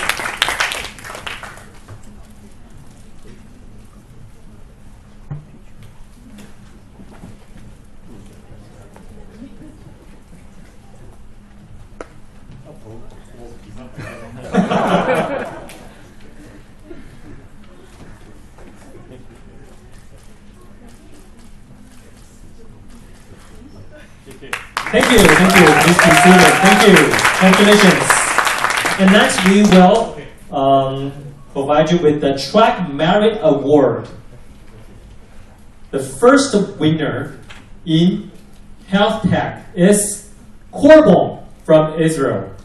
And we have Chang'an Memorial Hospital, Linko Research Development Department, 郭长福主任，郭主任。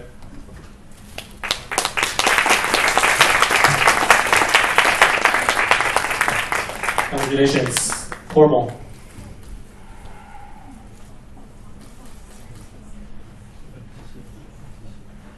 Thank you. Please be seated. And next, FinTech winner is Insto from Taiwan. And we will have FinTech Space, Dr. Cai Yuhui, to award this. Thank you. Yeah. It's fine. It's fine.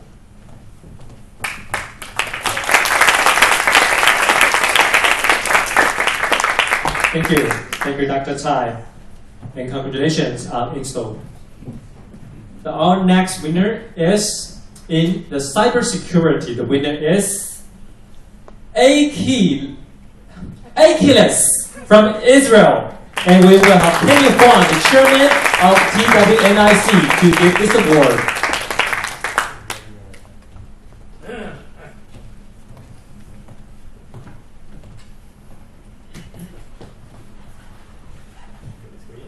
Yes. Please be at the center. It looks better here.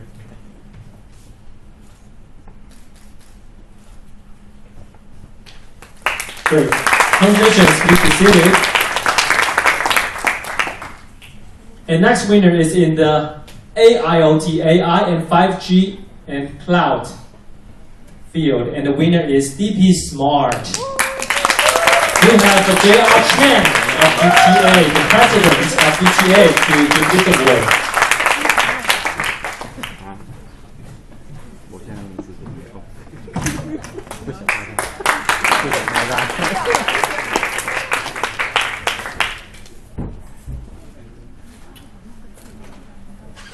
Okay, thank you, congratulations.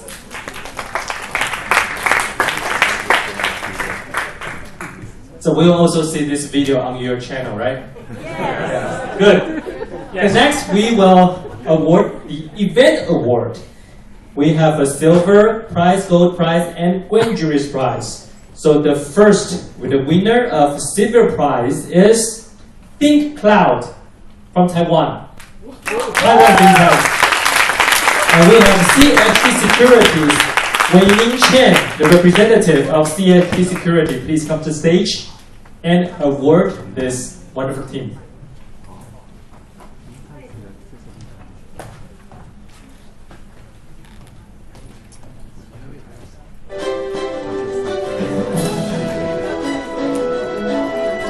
Okay, congratulations. Congratulations. And our gold prize goes to Omeg Medical from Israel. And also, we will have Ken Wu from Gloria ACTU, the CEO of Gloria, to give this award.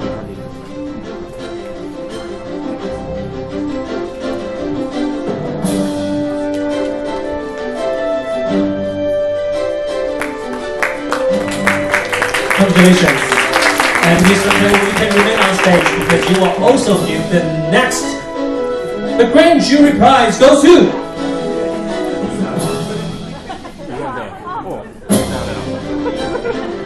so Mr. Ken is trying to be nice, and so two of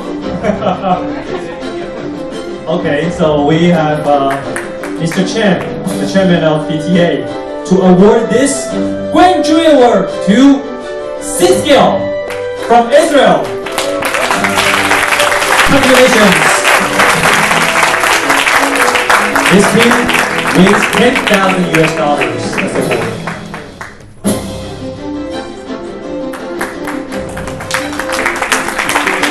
Great. Thank you. And I would like to invite all the awarded teams. Please come to the stage, and our judges, would you please all come to the stage? And the awarder, please also come to the stage. Let's have a group photo, please. The winning teams and the awarders, please come to the stage. Let's have a happy group photo together.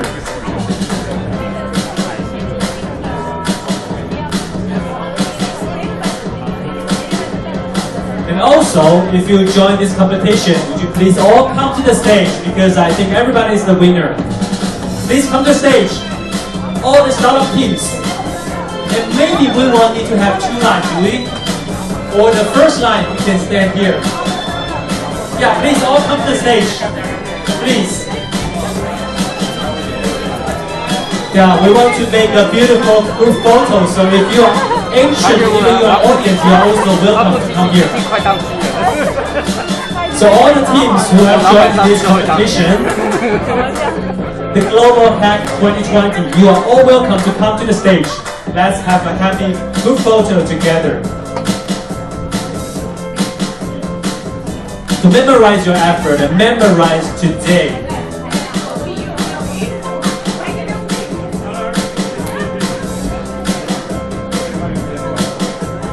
So should we all thumbs up for ourselves? 1, 2, 3. Yeah! Yeah, we are gonna shine, not only locally but also internationally, right? Yeah! Okay. So we got the beautiful photos. Great, thank you all for your participation. And I truly believe that with our development, with our courses, you will not only be successful in Taiwan, but be successful internationally. I look forward to your success.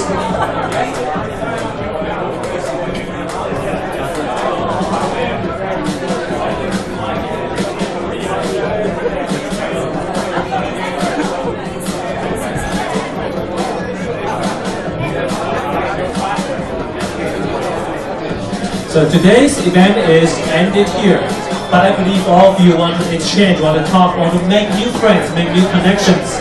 So we still have some time. Please feel free to talk to each other, and maybe you can cooperate and develop new products